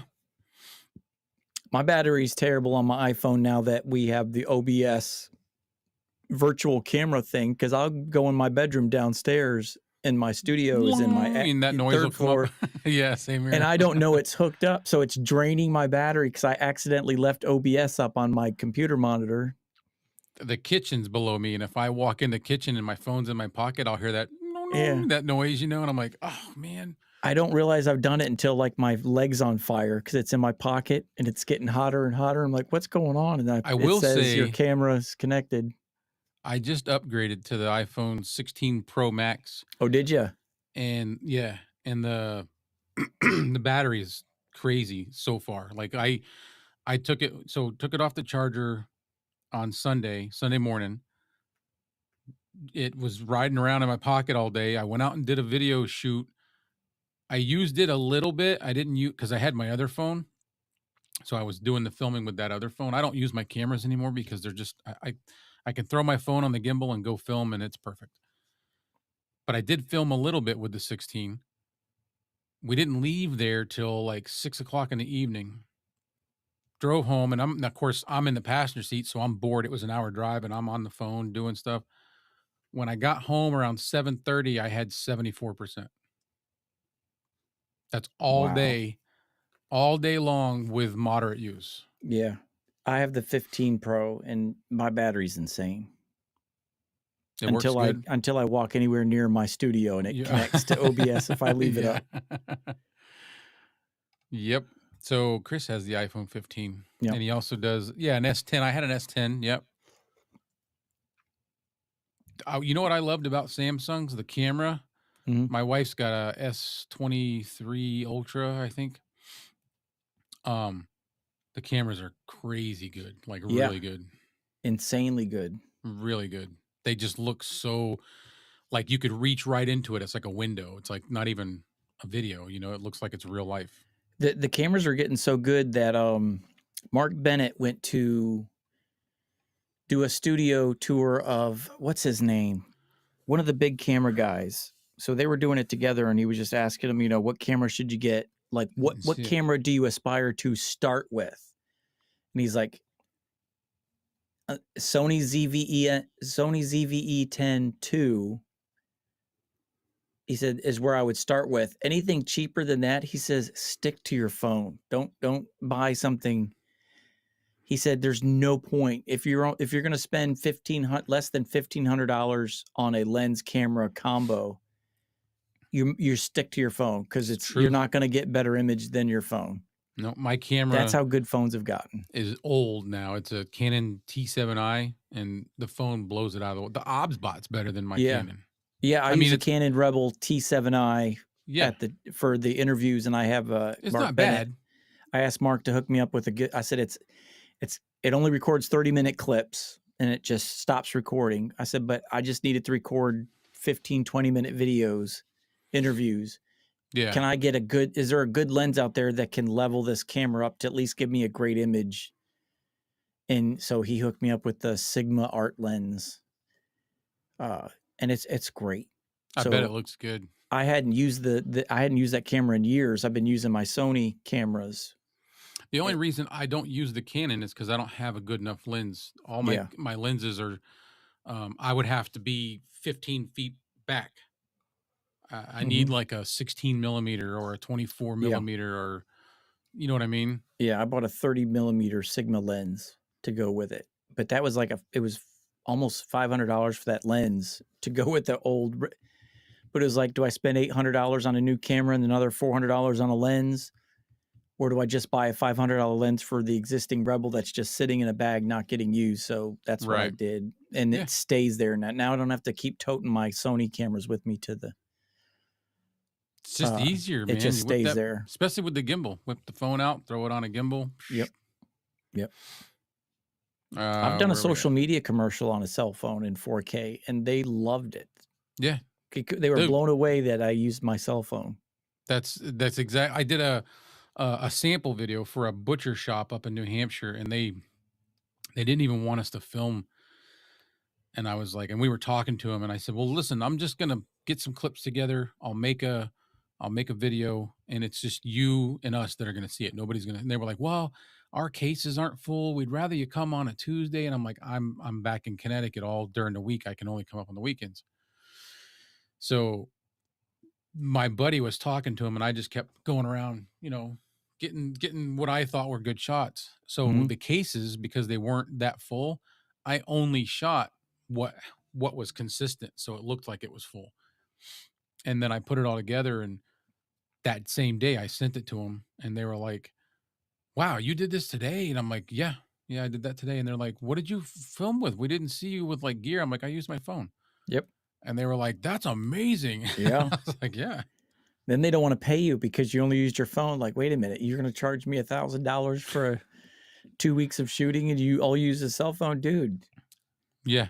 It's the editing that's going to kill you. Like, this is 80% of your bill is the editing. Trust me. Yeah. This is why Bill is stuck on GoPros. Yeah. because phones don't work at 100 foot. Yeah. Nope, not really. Let's see. What's King Paco? They sell portable fans for the phones. It looks like, oh yeah, I've seen that. Mhm. They've got it for like those gaming phones. Yeah. I've seen that. I've got They've got I've got the Alonzi portable fan on my Sony cameras to keep it from overheating. They're great. I'm trying to think of what was it a Razer? It was a smartphone that was a gaming phone and it came with a built-in fan to keep it cool. King Paco's got the M50. Oh wait, 50, yeah. 50 Mark II, yeah. The start, yeah. Yeah, I mean, that's what I have, and then I bought a 10 to 18, which I could probably try using the 10 to 18, but the image quality on that, my lenses anyway, aren't comparable to the phone, so I just stick with it. No. That's what they were saying. Like the camera in your phone is like the equivalent of a $2,000 mirrorless camera. So it's crazy. That's probably what makes the phone so expensive. That's it. It really is. Like that's what's bringing the price up is the cameras that they're putting on these things. What did he say? He would like to try the T8i as he understands it. Yes. The recording limit is gone. Oh, That's so you what I can understand too. That the T7i was the last one that had the 30-minute recording 30 limit. minute. Because it was mainly like the live streaming thing really hadn't kicked in when that was out. So Sony kind of jumped ahead and made their cameras more for streaming than photos.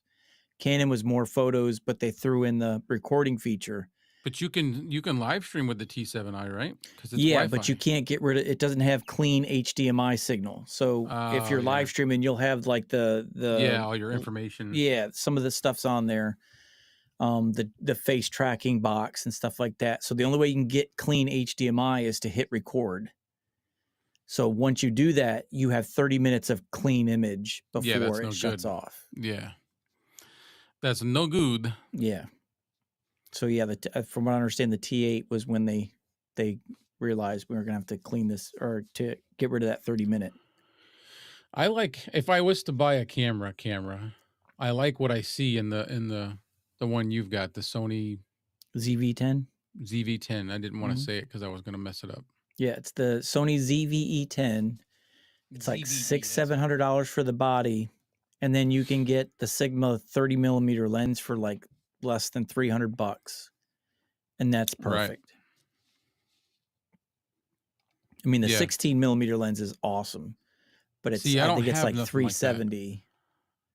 Like I said, I've got the 10 to 18, but it's just a kit. Like it was $400, but it doesn't have like a large aperture, so it doesn't give that blurred backgrounds, and then the overall image quality. It's not good in low light. None of the lenses I have are good in low light, and believe it or not, as many lights as I have in here, this is considered low light. Yeah, the Sigma lenses are amazing for low light. Amazing. So you could put a Sigma lens on a Canon and get a little bit better quality out of it? That's what I did. Like my Canon Rebel, I put a Sigma. Because I couldn't get away from the noise. Sigma 16 or Sigma 30mm DC art lens with it. And it's great. Like I have like the videos that I'm recording, and if you go on my Facebook page, you'll see the video quality for the ones that I've done. Yeah. I've got a softbox on there that's only at 18% brightness, next to nothing for the big softbox. I've got the huge softbox in the front, and then I've got a smaller softbox for the hairline. It's at 37% for the hairline, and the lights are off, and that's all it is, and it's amazing. Great imagery and crispness out of a Canon camera that is like older than my car, you know. Older than the car. Mine I got from somebody. My son's mother-in-law bought me the camera so I would drive down to New York for their wedding and they were it was in the Bronx. Real nice hotel in the Bronx, or like a hotel / banquet. She bought the camera and said, "You just drive down and take photos for my wedding and I'll buy you a camera. And I was like, okay. So I get a lot of people asking me to do photos and videos of weddings. I'm just like, don't. I would love to do it for you, but that's Stressful. Pandora's box, man, because they're just, You get one shot. you get one shot to get the perfect shot, and then they want. The reason why I've decided not to do it was a friend of mine hired somebody else to record their videos, their wedding, and shoot all this footage, and they gave them like an edited version, and they hated it. So they wanted to bring me all the footage that he shot because he gave them the raw footage, on top of that. So they're like, can you go through this? And all the stuff they were asking me to do with his footage is like, that's never ending. That's like half my life. Well, they don't understand to do that, but it's their forever moment. I get it. This, you're supposed to only get married once. I don't want nothing to do with them. I did one, the last one. Well, not the last one I did, but I've got one that's just haunting me. And I've already given her 3 trailers. I've given her all the footage. Yeah. And she wants more. They always want more. There's something they want to squeeze out of it. What you want. Like, I don't know. There's some footages, and it was my first major wedding. Mm-hmm. I wasn't prepared. I messed up on a few things. My camera battery died while it was on the gimbal, and I couldn't replace the gimbal because the wedding doesn't stop for me. Yeah. So I switched to my phone, and I kept my camera out and kept filming, but put my phone up so that nobody would really notice what I was doing. So I filmed about 10 different clips with the phone, and somehow those clips all got corrupt, and I can't see nothing. Oh, yeah. And I don't know how to fix that. There's just too much at stake, and I don't want to take advantage of anybody, and I don't want anybody to be let down. So I'm not doing weddings no more. Those more expensive Sony cameras out there, the $2,000 and $3,000 ones, some of them have 2 slots where you could record into two separate SD cards.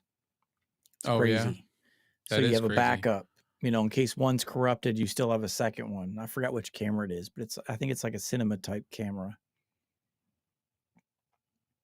Oh, King Paco, we were asking what everybody's equipment was earlier. Gotcha. He has a Lenovo Legion. Lenovo's are good products. Mm-hmm. That's who owns Motorola now. Really? Yeah. I know it. Everybody owns everybody. Rode owns Mackie now. I think Lenovo was Motorola the whole time. Motorola the name stayed for a long time, and they were still, Lenovo was making them, but it was Motorola, like their phones. Yeah. Like the Logitech Blue, the Logitech Blue Sona is now the Logitech Blue Yeti something, which every time they sell, they just change the name, but they don't change the mic. Yeah. Oh, let's see. Oh. So his daughter, his daughter is part of the USA team for the Special Olympics. They do sled hockey. And that's cool. They're going to Norway. Wow. Yeah. I love how they talk. I love listening to their Sweden, really? Norway accents. Yeah. Is Peter Lindgren has that like accent to it. His YouTube channel, I love listening to his voice. Who? Peter Lindgren. Oh yeah. But he's pretty well rounded with the English accent too. Mm-hmm. Yeah, he'll talk pretty. He gets pretty tame with his accent, but sometimes he gets excited and he goes all in, and I love it. That dude's built.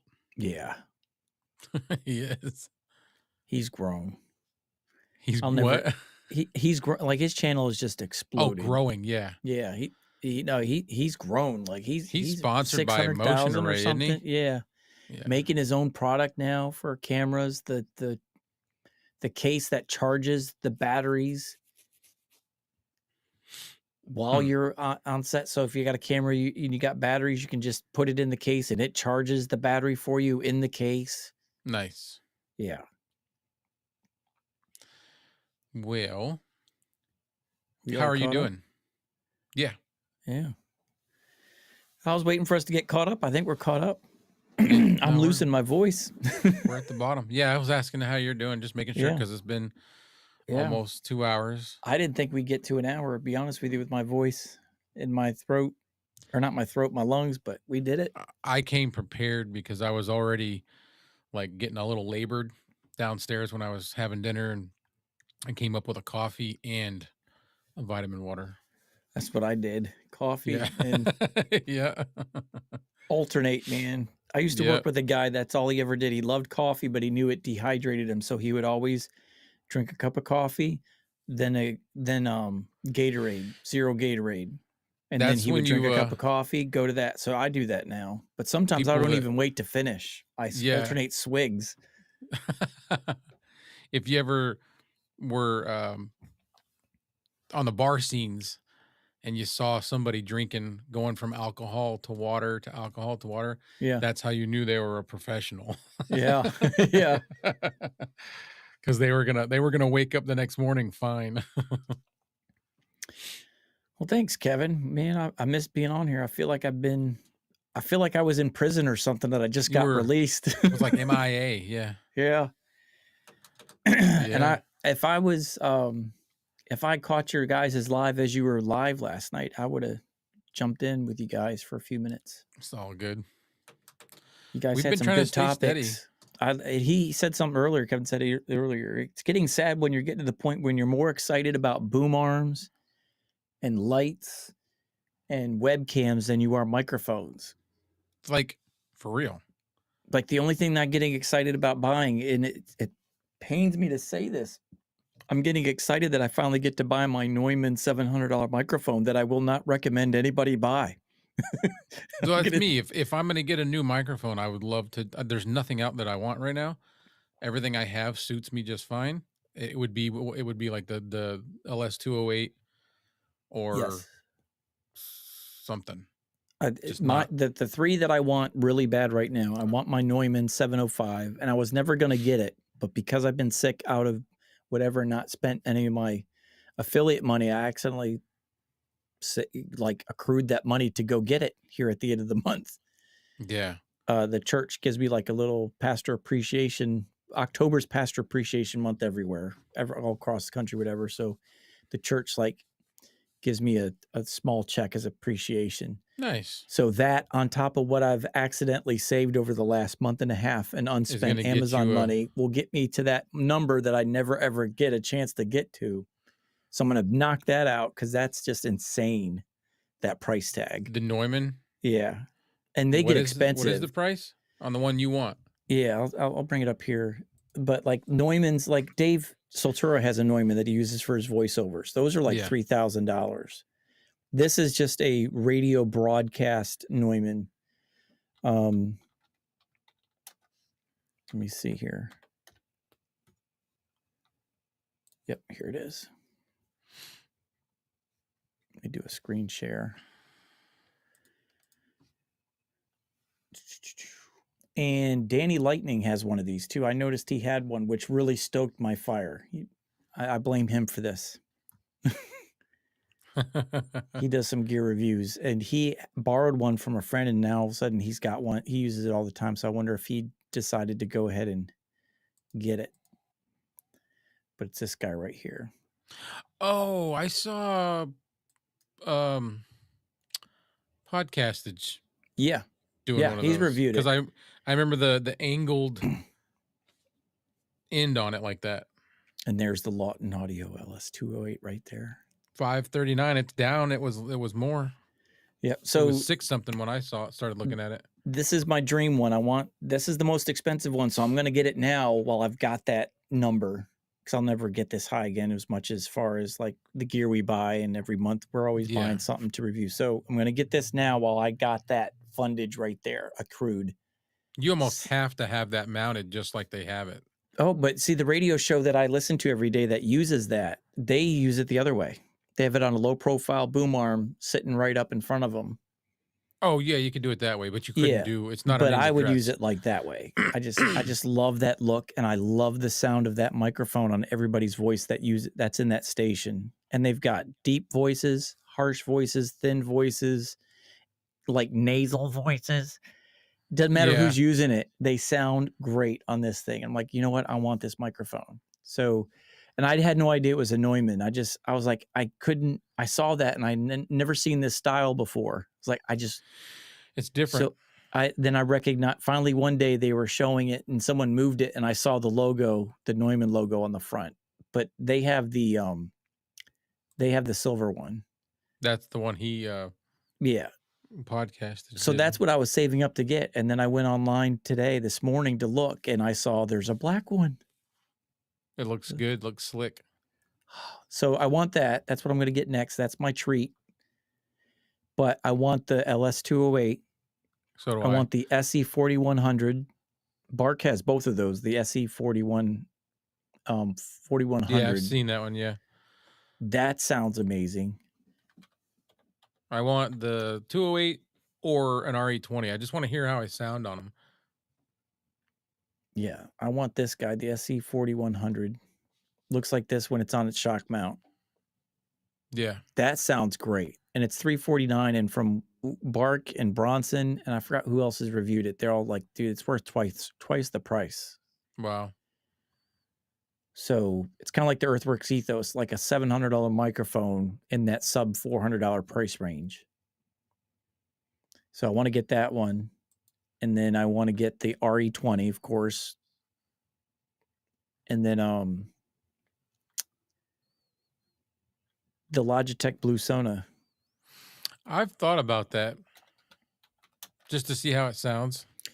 It's so quiet. Like I still go back and I try to watch people's video reviews of it. It just looks neat. It's boxy, but that's okay. If it's smaller than the AM8.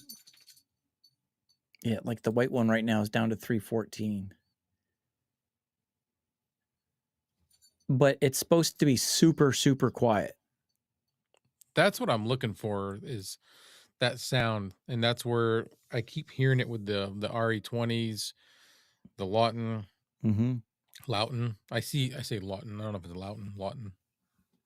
But if you're in a room with air conditioning and fans, like this thing is, Tom Buck did a comparison of this one next to the Earthworks Ethos and the SM7B, and this was the quietest of the three. Like he opened up his door and across the hallway from his studio is his laundry room. So he had his air conditioner on. He turned the washer on, the dryer on. Yep. And you could barely hear, like you wouldn't know that the dryer was on unless he told you with the Blue Sona. So I was like, wow, that is like one of those mics that it's dead summer, 90 some degrees, air conditioner's on, you got a fan on your face, and you need to at least not sound like you're in a wind tunnel for your live stream. Like that's a problem solver. So the mic I have that I use for that now is the my SR117. Oh yeah. And it's a handheld. I want a studio mic for this, but this thing is so good. You know, it's a 20 dB drop to the left or the right outside the supercardioid polar pattern. It's a 20 dB drop. So this is a great microphone. Helps with that too. Huh? Supercardioid helps with that. Yeah. Because it's more narrow. And it's designed, this is designed to be a stage mic where you've got people to the left and the right of you singing. They got their monitors on the stage. So it's designed to cut out. Yeah. Like maximize what's in front of it and drop off what's around it. And it's a flat microphone. So that's my go-to microphone when it's like 90 degrees out. But I just like a studio mic. So the Blue Sona, I'd like that. I wasn't ready for that. Kevin and his Temu. I know. He's like the Temu king. I'm telling you. He's got shirts. He's got signs. He's got like all kinds of stuff. I got to send him a shirt. He's going to make me a Chronicles and or a review or whatever shirt. K688's on sale again. $51. Oh, hey. I've missed a couple of these. Oh yeah. So going back to that, his favorite new boom arm is the same one that I saw you talk about a Yeah, while back. the newer. Yeah, I want that same one. It's $75 and Yep. That's the I only don't hookup for me. mine's not broke, so I can't justify 75 yet. But I know mine's gonna because the little joints Yep. are wearing out. The post, on the desk mount is starting to wear out. Yeah, that's what he's got right there. Yeah. And I love this boom arm. But like you, it's like, all right, I've got my cherry boom arm here, but I'm not happy with any of my low profile boom arms right now. The Maono, the plate drops off, the BM88, like you said, it's got a sharp thing on there that like pokes your fingers. Yeah, every That's time you go to annoying. My Folium boom arm doesn't hold heavy mics anymore. So it's like, dude, I need a low profile boom arm. That, like, to me, I'm just saying this right now, that Neumann would look great on that. Yeah, it would. Hey, yeah, the way Yeah, it 'cause drops it's in the down right like that. position. Yeah, yeah. Oh, I don't know how to answer. Let's see. Where are we at? Do you want to take bets on the Fine K669D will sound just as good, if not better, than that Neumann? I don't know. no. I don't think so. The K669D sounds awesome. But Oh, yeah. one thing about the K669D is it still picks up a lot of background noise for a dynamic mic. It's a hotter mic. I was just going to say it's hot. Yeah. So That's the one thing Neumann is a studio mic meant to like cut out a lot of that back. So it's less when we're work. live like this, I can't cut that out. Yeah. With this, but when I record, I can put filters on it in OBS, and I can put a de-esser on it. I can dial it down a little bit, and you can get it to sound as good through processing. But when you want to run and gun, that's what. Oh man, Bill's got an completely off subject question. I just don't know how to answer it for him. You might. Off topic question. How do you feel about televised? Is it called a sermon we watch every Sunday? You talking about do we call a message a sermon? I don't know what he meant. Like, you know, when they speak, like I don't know if this is what he's talking about, but some people will get upset when they say sermon versus the message. Sermon, like the Bible says, Sermon on the Mount. So they use the word sermon in there when Peter or Jesus preached on the Mount, feeding the 5,000. Like the word sermon's in there. So I run with sermon. As far as televised, we live stream. And a lot of churches are torn about live streaming because if you live stream, then it gives people a reason not to come to church. Oh, they could just stay home. But for me, how I feel about that is, let me take my screen share. What about the people that can't come? That's why we started doing it. We started live streaming because we had somebody who was 96 years old, and she was part of the original church when it first started, when we first built it. She was an original OG member, but she was so old in a wheelchair and health issues that she couldn't come to church. Right. But she wanted to. So we started live streaming for the people who couldn't make it. People go on vacations in Florida. They'd rather watch from Florida than go to some church they don't know. And so I'm fine with live streaming. I have no problem with it being televised because it just allows people who are sick, got a fever, you know, don't come to church and cough all over me. Got a live stream. What's he talking about? Yeah. So somebody, King Paco said somebody told him not to buy a microphone through Amazon because the Fat 3 that makes the microphone does not give you the warranty. So the Fat 3s, you mean like the big 3 of Maono, Fifine, and I guess maybe Toner, the cheap ones that are on there, the Amazon. So they don't offer, like Rode gives you amazing warranties. Like my Rode headphones, I busted the clip on it, lifetime warranty, sent them my serial number, my receipt of purchase, and they sent me a new one. No questions asked. They don't care how you broke it. Doesn't matter. Lifetime warranty on it. Rode stuff, warranty. You get a Fifine or a Mono, you're not getting warranties, but it's a $30 microphone. I'd rather that's the beauty of of what Clay's You could using just right now. It's buy built another like a one. tank. It's got Yeah. great sound. If it breaks, you're out $29. You buy a new one. Just get a new one. Yeah. So to me, like the K669D is the unicorn. It punches 1,000 times above its weight for audio performance. It's built great. It's not cheap plastic. Doesn't come with a warranty, but if it breaks, It if doesn't it stops matter. working, $29 gets you a new one. It would only matter if you had 5 or 6 of them break. Yeah. But Whereas then like they're not gonna. like with the Rode, which is an amazing company, the Rode PodMic has like a 2-year warranty. So let's say you get 2 years out of it, it breaks on year 3. Warranty's no good. So if you buy a $30 K669D with no warranty, if anything ever happens to it, you're out $30. If something happens to my Rode PodMic on year 3, I'm out. Like this is the Rode PodMic USB. That's $200. I'm out $200 on year 3.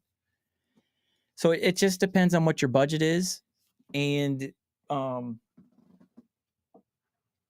you know, it's easier to replace an Amazon microphone than it is to replace a more expensive microphone. But I wouldn't get like a Maono PD100X that's plastic for $40. I'm talking like the K669D you're seeing with Clay right there. That's metal. That's great build quality. And it's heavy. And it's So like a tiny microphone, but if you Yeah. put it in your hand, it's like, wow, this is like a little brick. Yeah. So the mic matters. The type of mic you're getting, like the Fifine K688, I think is a great microphone at $50. Again, if it breaks, you're out $50, but you're getting a great sound out of it. K669D is just not possible. Yeah. I know it's not. I still don't know how they make that and make money selling it for $29. I'm just as blown away with the PD100 as I am with this one. Yeah, and that's another thing, the PD100. That goes back to what we're saying about where microphones have just gotten so meh. We are still talking about the K669D and the PD100 2-3 years later as the best of. Yeah. If you're going to go under $100, price, performance, build quality together, PD100, K669D, king of the hill. Yep. I think so. Just different profile. Like the K669D's got a thicker body. It's a little hotter, a little brighter. The Maono's still metal, but it's got a deeper, more boxy, broadcasty, darker more sound to it. broadcasty sound to it. Yeah. Both are great. And other microphones just can't beat them. No, not for the price, not for how it sounds, for how much it costs. Yeah, it's televised, like televangelist, preacher. Yeah. To me, live streaming is good. People who just stand in front of a camera to preach to a camera, and get out on the street, meet some people, do something. That's just Right. my personal feeling. If you're Whereas just standing in front of a camera and you're just televangelist, like the old Jimmy Swagger type stuff that you're used to we're seeing ending today. in 6 seconds. Oh, are we? I don't know why, but it's ending. So we'll see what happens. We're still here. We're still here. There we go. Why did it say that? I don't know. It does that to me all the time. But yeah, it's to me, it's a money. The people are trying to make money doing it. The televangelist thing, yeah, those don't impress me at all. It's like nah. But a live stream, that's different. Yeah, you're not trying to make money on your live stream. You're just trying to get people to see it. Mm-hmm.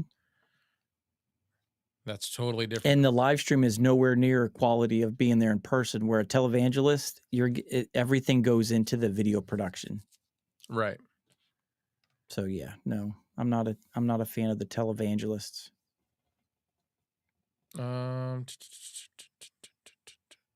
Too many people out there just trying to make money off of it.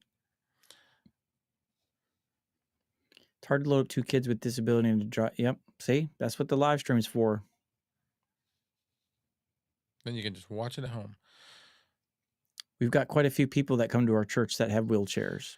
You know, Bill, it's a you blessing guys could for them. Tune into Mike's other podcast on Tuesdays. Yeah, Tuesdays at 8, Coffee at the Cross. We do a prayer cast where we basically just talk and people submit their prayer requests, and then Same thing. We talk about the chat, things that are going on, whatever questions, and then at the end of the night, we pray over the list.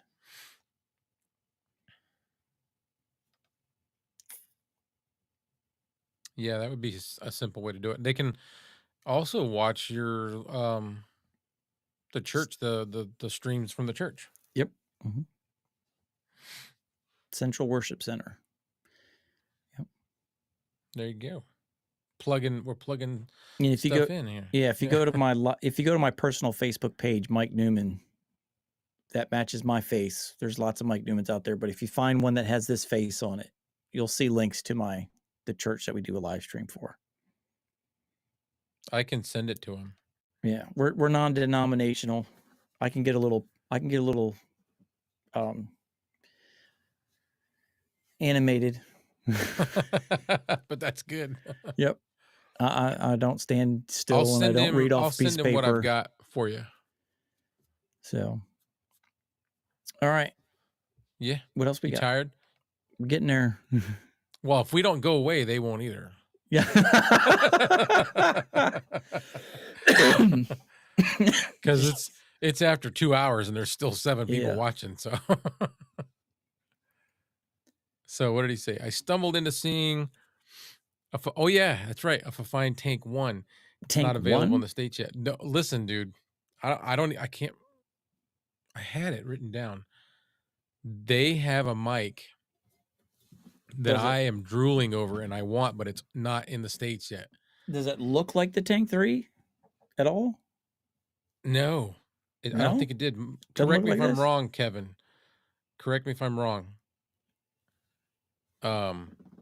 But there's another microphone that me and Kevin both, I saw it first and I sent it to him. I said, dude, you got to look at this. Is this a fine? Yeah. All right. I'm trying. And it's not in the States. I'm not talking about the one he's talking about, the Tank 1. The one I'm talking about is a large diaphragm condenser mic. And you won't find it on Amazon. I forget how I even found it. And I contacted the rep that I deal with, and he said he would let me know as soon as it does make its way to the States, that he'd try to see if he could get me one. It's on the it's on the Fine webpage. That's a beast. Which one? The Tank 1. Okay. I'm gonna screen share right? Here. Is it like square or?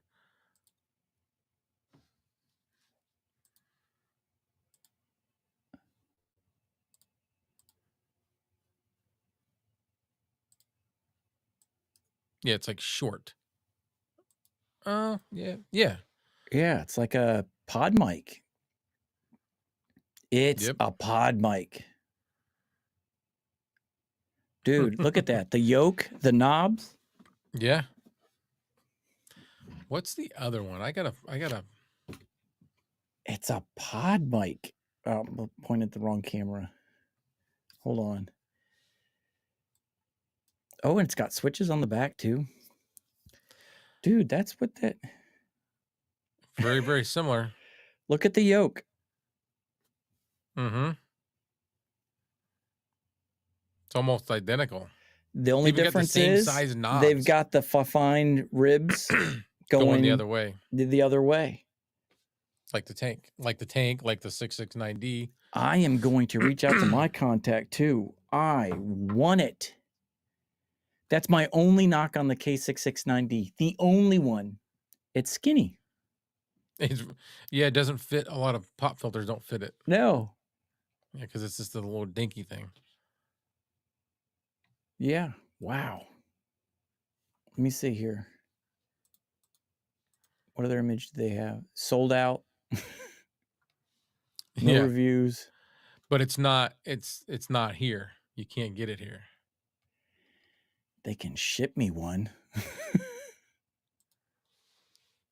No, it's not released. That. Not released to the market for here yet. Well, I don't know about that one. That is so cool. I wonder if the Rode pop filters fit it too. Because if it does, that would be epic. Yeah. I love that it has the switches, high pass and a mid presence boost. See, yeah, So you can go it's got, flat yeah, or a mid boost, and then you can go on a fine, high on a pass fine. filter or not. And it's fine.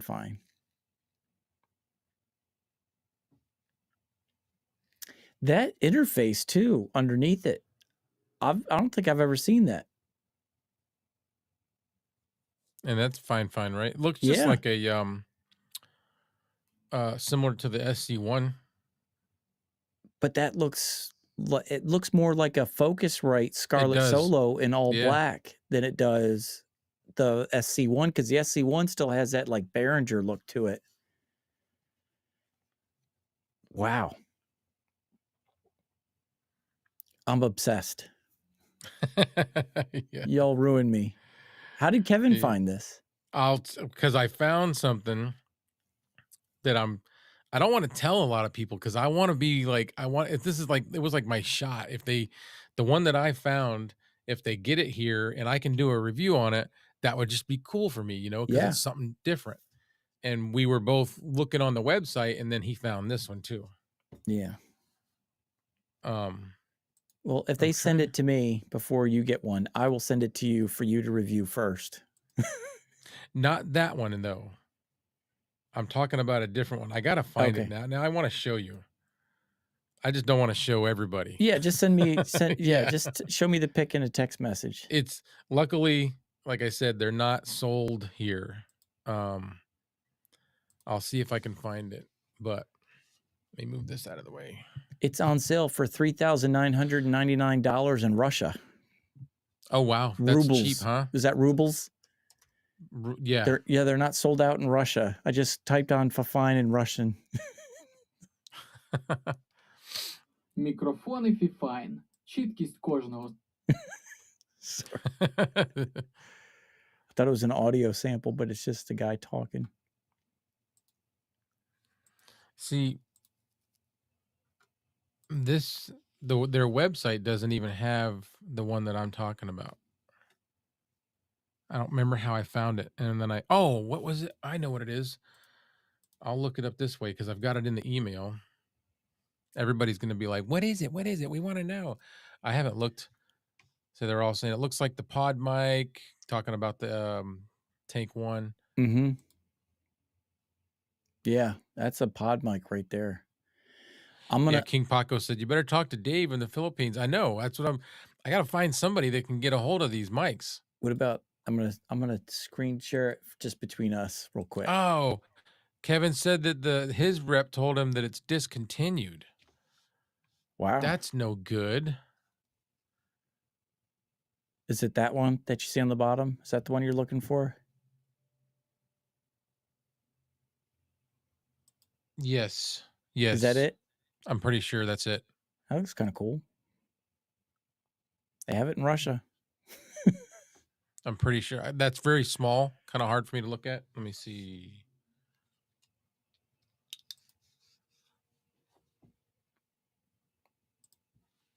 That's the one. It's 760 or. Yeah, that's it.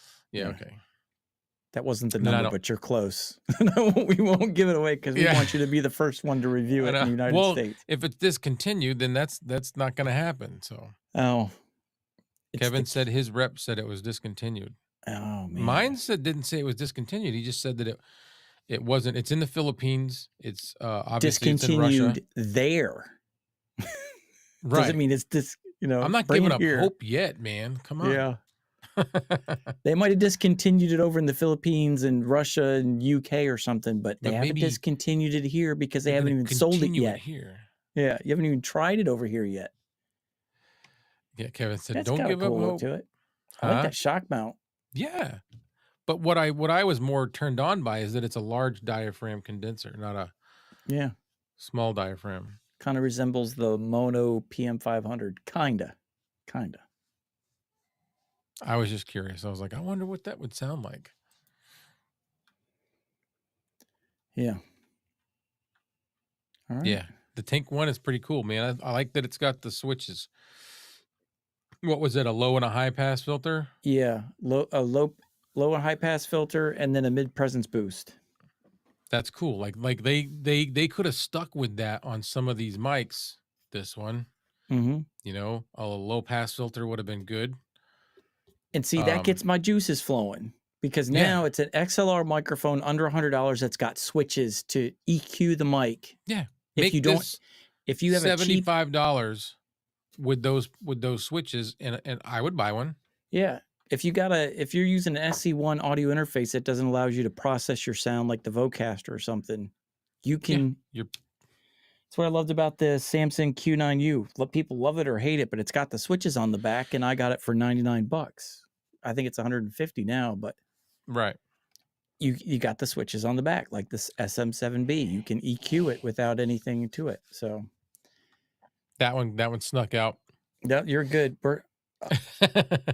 I'm struggling to talk, so Yeah, I think it's we can time. wrap it up if you want.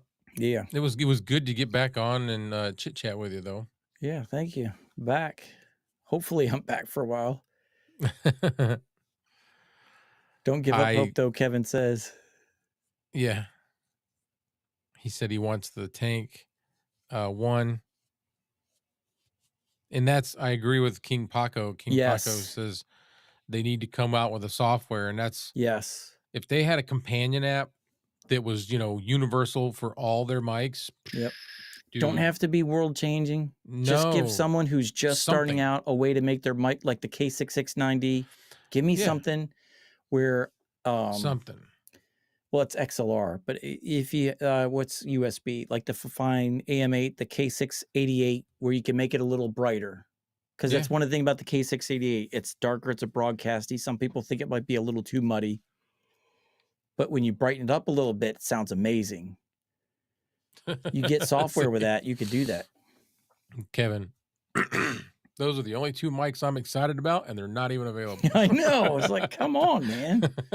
Yeah. I was looking on, we'll wrap up on this, but just last week, I'm just going through, like, I got all this Amazon money. I'm like, all right, what can I get to review? And I'm just scrolling through Amazon, and I'm just like, no.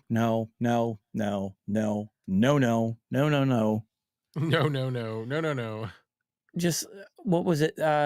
Like some of them are just coming out with the same microphone, but now it's got an RGB ring around it. The Toner TD510. Oh, now it's got an RGB light. Well, no, thank you. Oh, really? They put it on the 510? Yeah, the TD510 now they're selling a model that has the RGB ring around the end of it. No, thank you. I'm just looking at it right now. It's like that nothing moves the needle, and Amazon Prime Day was disappointing because it was just the same mics and it's the same sales. Yeah, it was. I mean, at least stuff like the Vocaster, if anybody still didn't have one, they could get it for $99. The other one, the Vocaster one was like $69 or something, right? Yeah, and the Zoom PodTrack P8, it's a $500 audio interface for people who can't afford the Rodecaster at $700. I like that thing. Yeah, it was on sale for $299. So it was $200 off on Amazon Prime Day, which made me mad because I just bought it full price 4 weeks before that. He said their boom arm has RGBs now. Yeah, all they're doing is throwing RGB on it. Like, how about that's give me a cool microphone? if you're a gamer. But they don't even like that, those microphones. They want the USB, I don't know. They like the Elgato stuff that has the software with it. Yeah, well, then they don't need an interface. They don't have to worry about pulling in the audio from OBS, which I still haven't figured out how to do.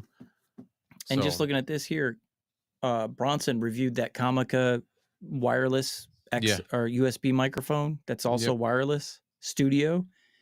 It's already down to $27. That just tells you how few people are buying it. Oh, when they start dropping it real low. Yeah, it was like $60 when it first come out. Then it was down to $50. Now it's not even on sale at $27, and it's a wireless USB-C condenser microphone. Wow. For gamers. It's just like, these are not. I'm not excited at all. No. I'm like Kevin. I'm looking at boom arms for excitement. And webcams. That's what I did today. I went on Amazon and I was looking. I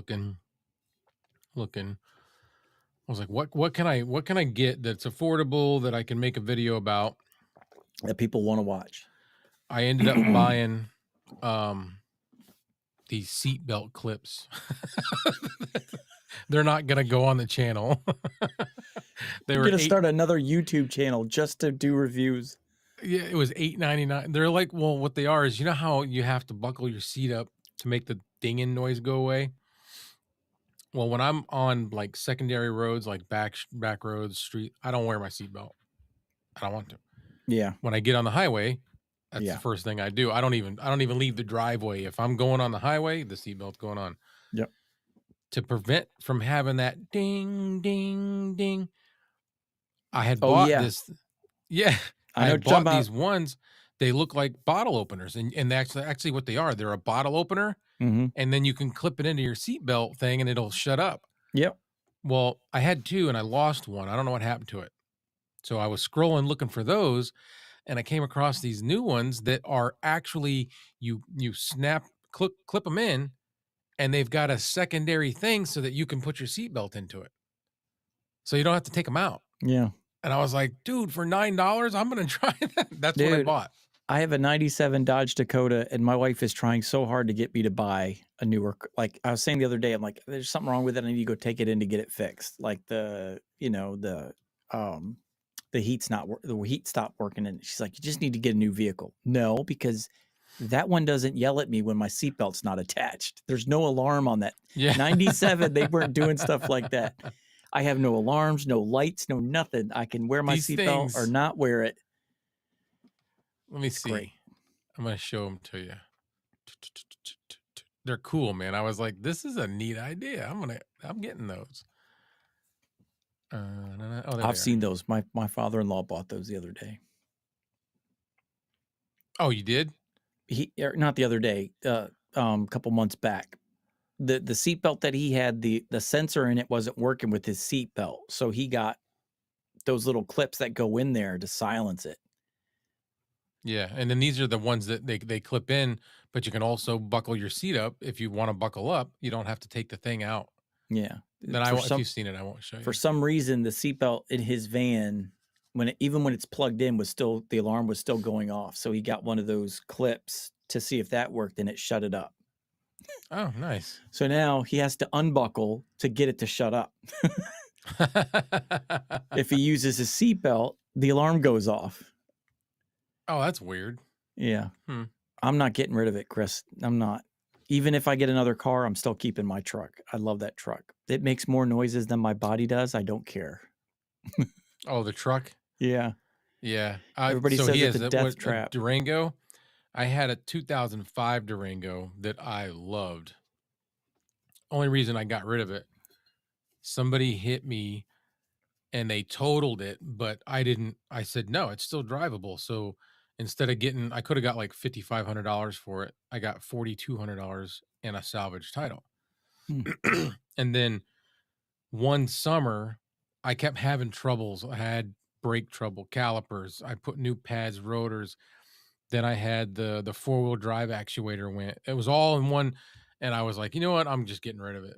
But the time that I had it, I loved that thing. It was a 5.7 liter. Mm-hmm. I loved that thing. Yeah. I've got the V8, the Max engine in that Dodge Dakota. Yeah. It's fast. Yeah. 4-wheel drive. They sound good too when you put exhaust it on rumbles down the road. Everybody Yeah. loves it. Every time I go through a drive-through, the teenagers like, dude, what kind of exhaust you got on that thing? Oh, it's custom, man. Whole rotted out like 6 years ago, you know. They're like, I remember that's you the telling best me that. exhaust I've ever heard. Where'd you get It that? sounds real good. Yeah. The road. The road, the salt on and the calcium chloride. Yeah.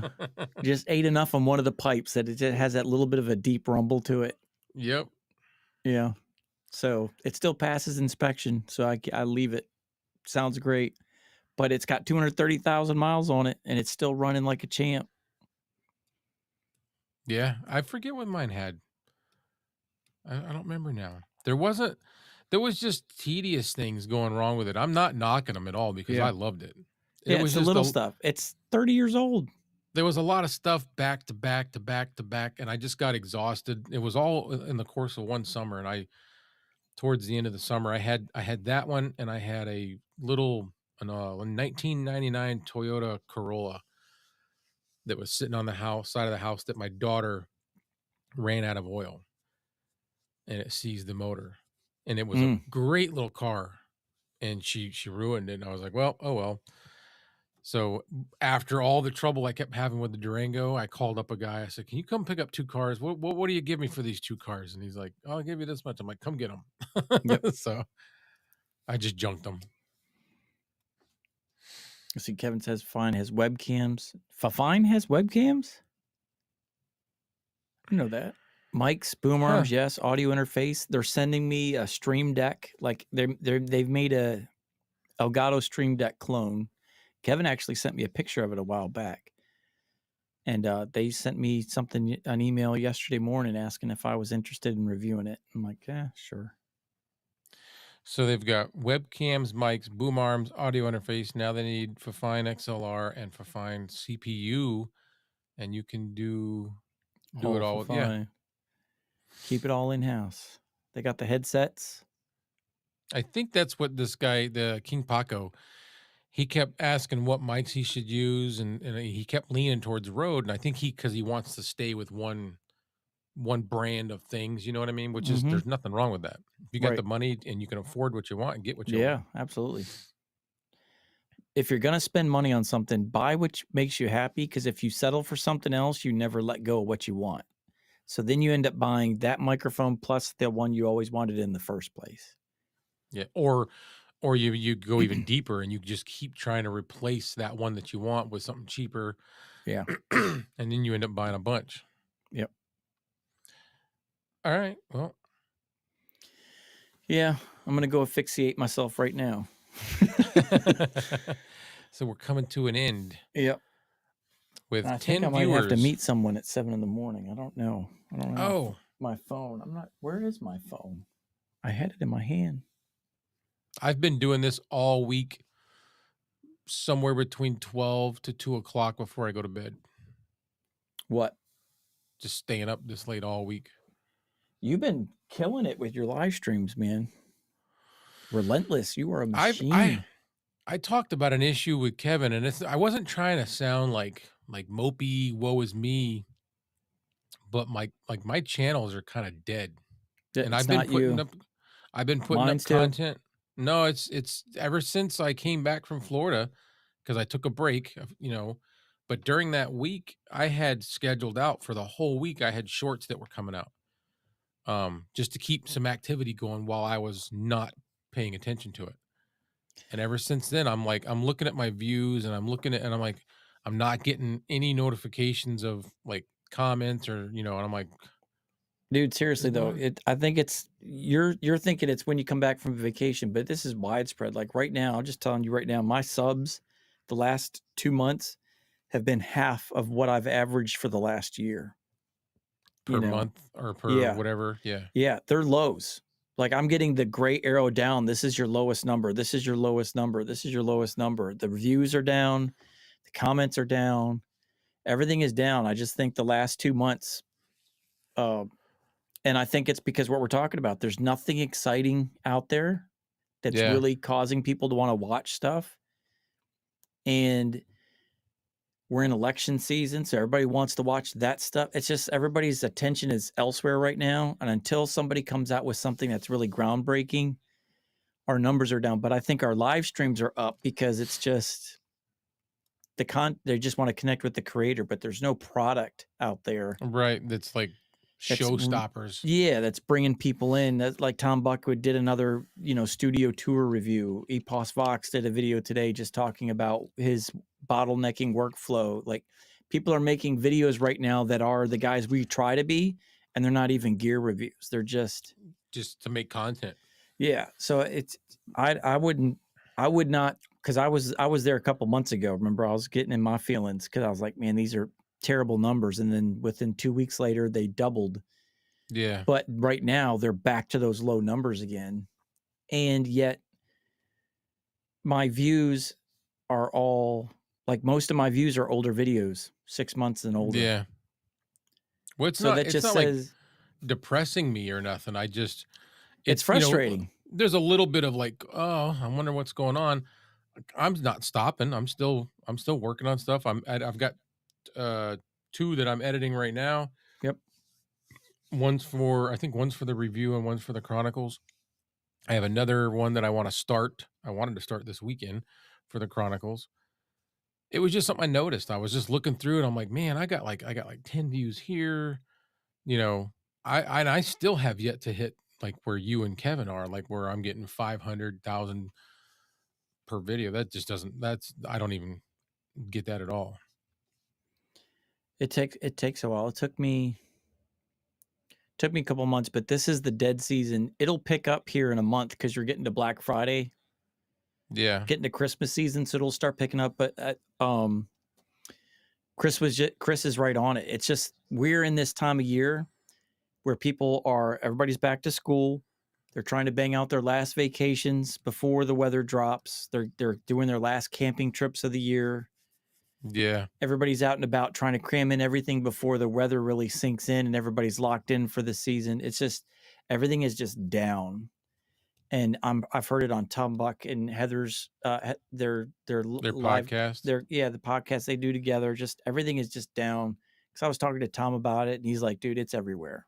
Numbers are just down. It's the end of summer, beginning of fall. That's the low And then part. you're coming into Christmas, like Thanksgiving, Christmas. Yeah.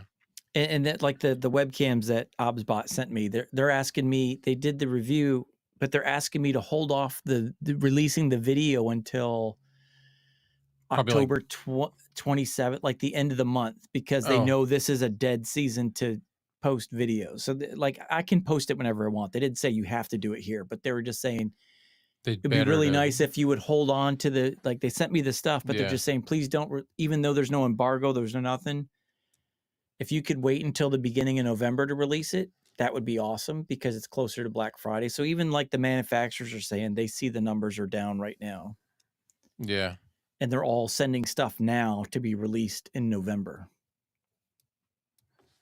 Yeah, I haven't even heard from Fine about product release forever. And then yesterday was the first time, and they're wanting to send me multiple stuff. Like, dude, pick one. No, like, I'll take multiple. I got the time right now. Yeah, see, I don't, but that's another thing. I'm not stressing about not having the time right now because this is a slow season. Like you could be grinding and killing yourself with workflow and not getting results for it. Bill forgot to ask, outdoor mic, if I'm on a boat with not being able to have it right in front of it, would I use a Bluetooth while fishing? Bluetooth, like when I go fishing, I use a lavalier mic. You can use a wireless. Yeah.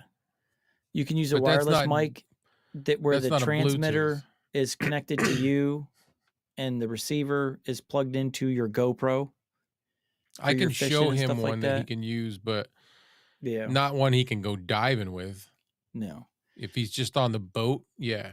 Yeah, that's what we said. If he's standing in front of a mic, I would use a wireless does a system, transmitter receiver system, and then you could either use the actual the receiver, or you can use like a receiver that's like the size of this, or you could use one where you can plug a lavalier mic into it and clip it here. I can't remember what GoPro he has, but do they have the ability to plug in? Yes, I have the GoPro Hero 7 Black. Wireless lavs? And you have to get an adapter with the GoPro Hero 7 Black. Here, I'll get it real quick since it's right here. Hold on.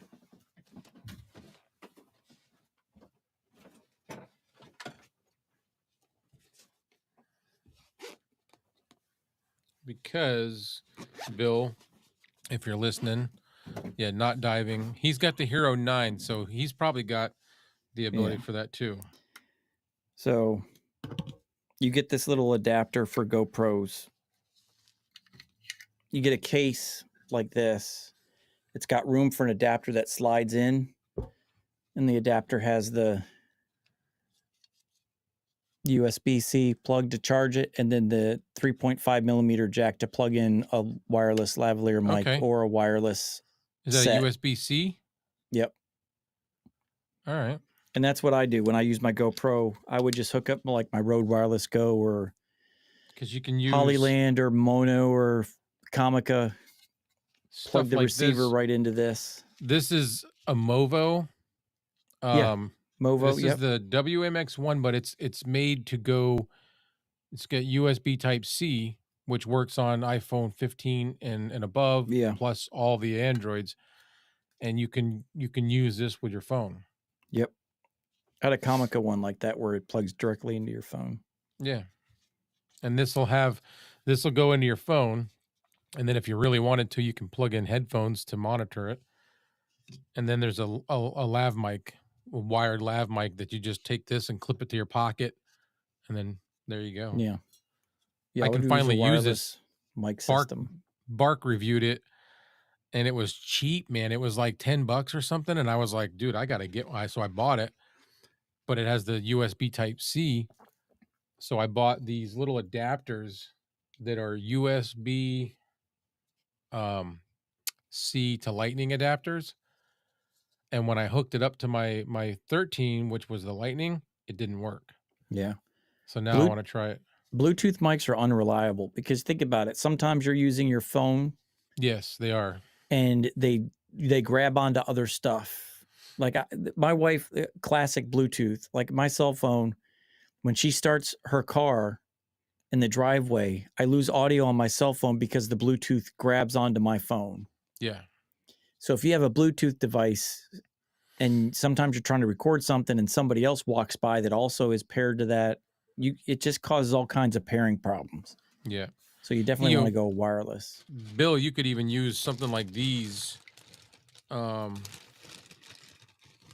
if I'm making a bunch of noise. No, you're good. These, I think this was like $10 or $20.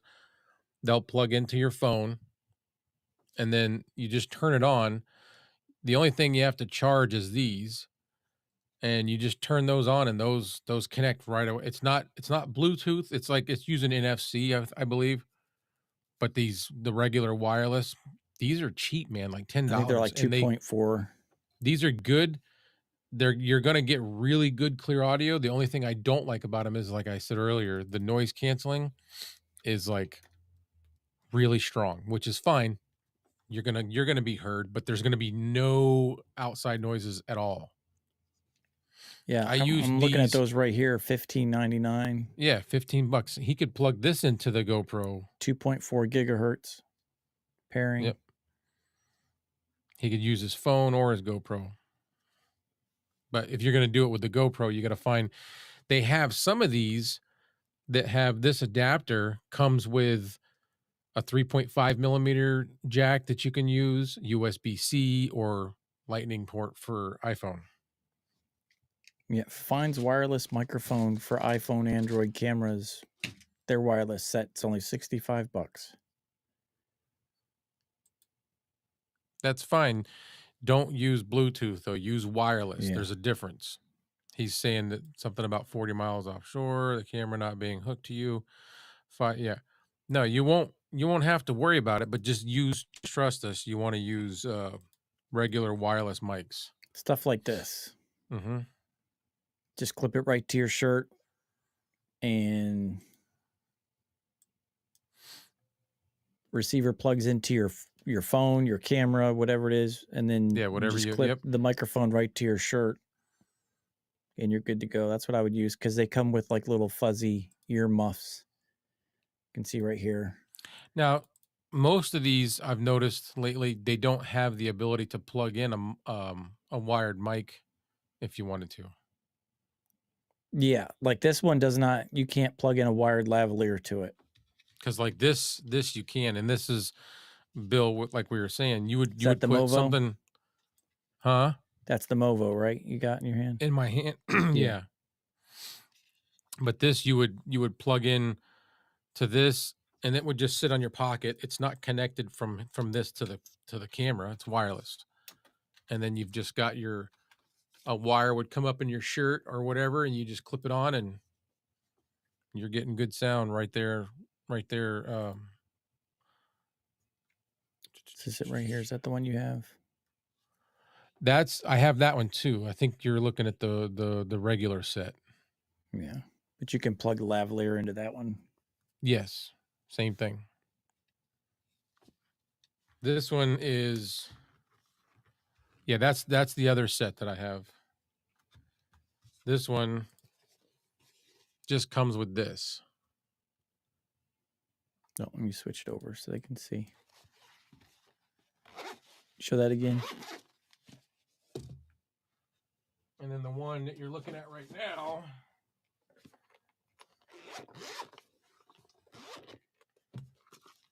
is this one. Yeah, comes with 2 transmitters or one. The one transmitter's $40. 2 transmitters 70. Yeah. Yeah, this comes with 2. What is it? One. How much is it with the 2 transmitters? 70. You know what I paid? What? 180. Yikes. But I've had this for like 3 years. Oh yeah, when they first came out. Yeah. And these work good too. The only thing I have against the Movos, no screen. You can't control your gain. Oh. You don't, there's no, you can, there's a volume button on them. Yeah, I see it right here. But when you hit that button, you have no idea what it's at. You know what I mean? Gotcha. You have no way to gauge it that would be frustrating. Yeah, other than testing it while you're looking at a voice meter, like OBS, if you've got it plugged into OBS or whatever, that's the only way you know where it's at, because there's no screen, there's no way to know. Yeah, like the fine right here, you can see It's got like a little volume meter right there. Yep. And you have no idea how much I depend on those. Like, yeah.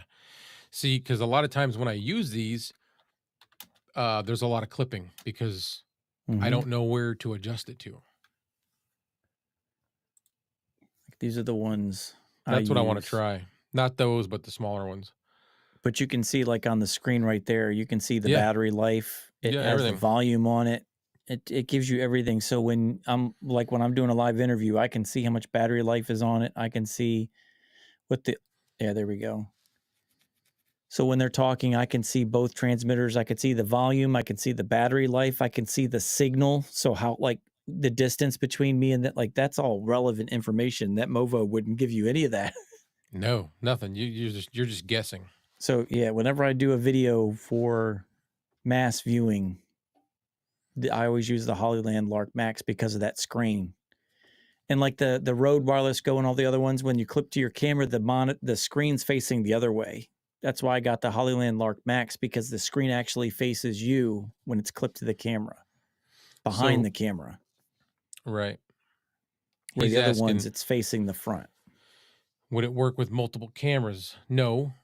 But what you would do is you would take the sound from those cameras and sync that up with the sound that you got from the mics.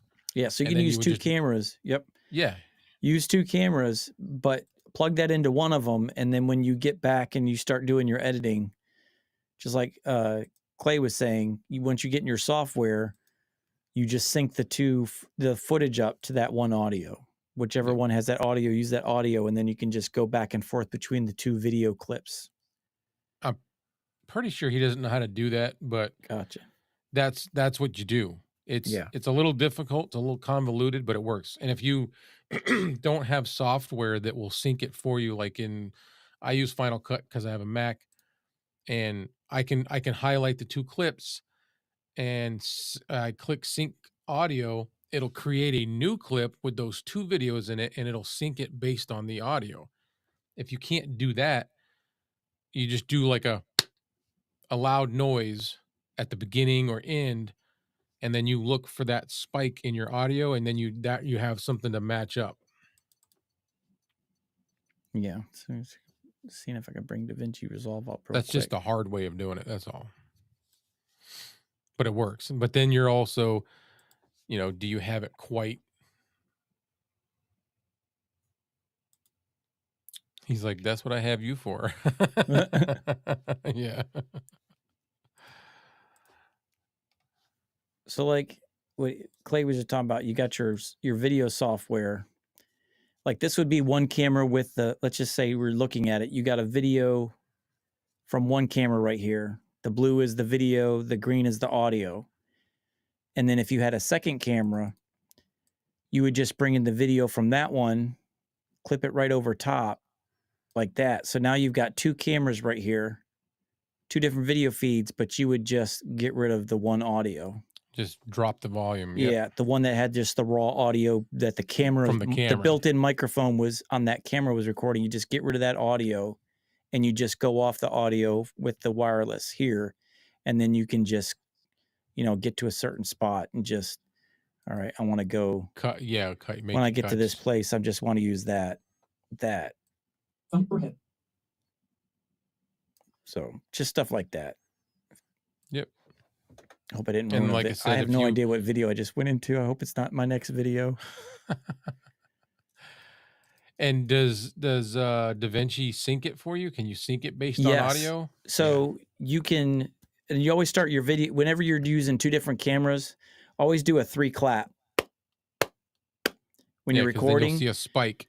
and then you can go into DaVinci Resolve and you could say sync audio according to time code or waveform. And waveform means Pick it's like the waveform. meter, like a heartbeat monitor. So it'll look for that 3 clap, those peaks, and it'll try to match the peaks of those loud noises. And it gets you like pretty darn close. And then you Yeah. just like make a macro adjustment to get it the rest of the way. But that's what I do whenever I'm doing my camera.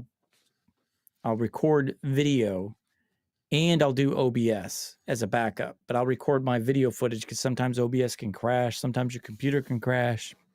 Sometimes your OBS will lag.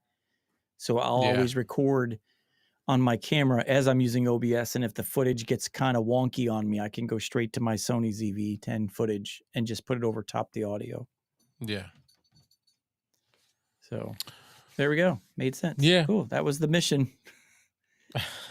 All right. Now, 43 minutes later, we really mean it. We're tired. We're Yes. going. So thanks for coming in and joining the chat, guys. Yeah, Appreciate it. appreciate you guys. 6 of you still hanging in there at 11:47. You guys are Yeah. awesome. Love you guys. Bill will be up for a while.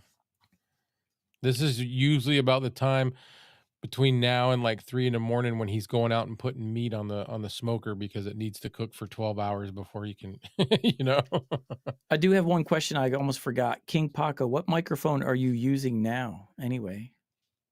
Like, what is your go-to microphone for your setup? if he can, before we he'll leave. answer. I forget. He really was like asking what to get.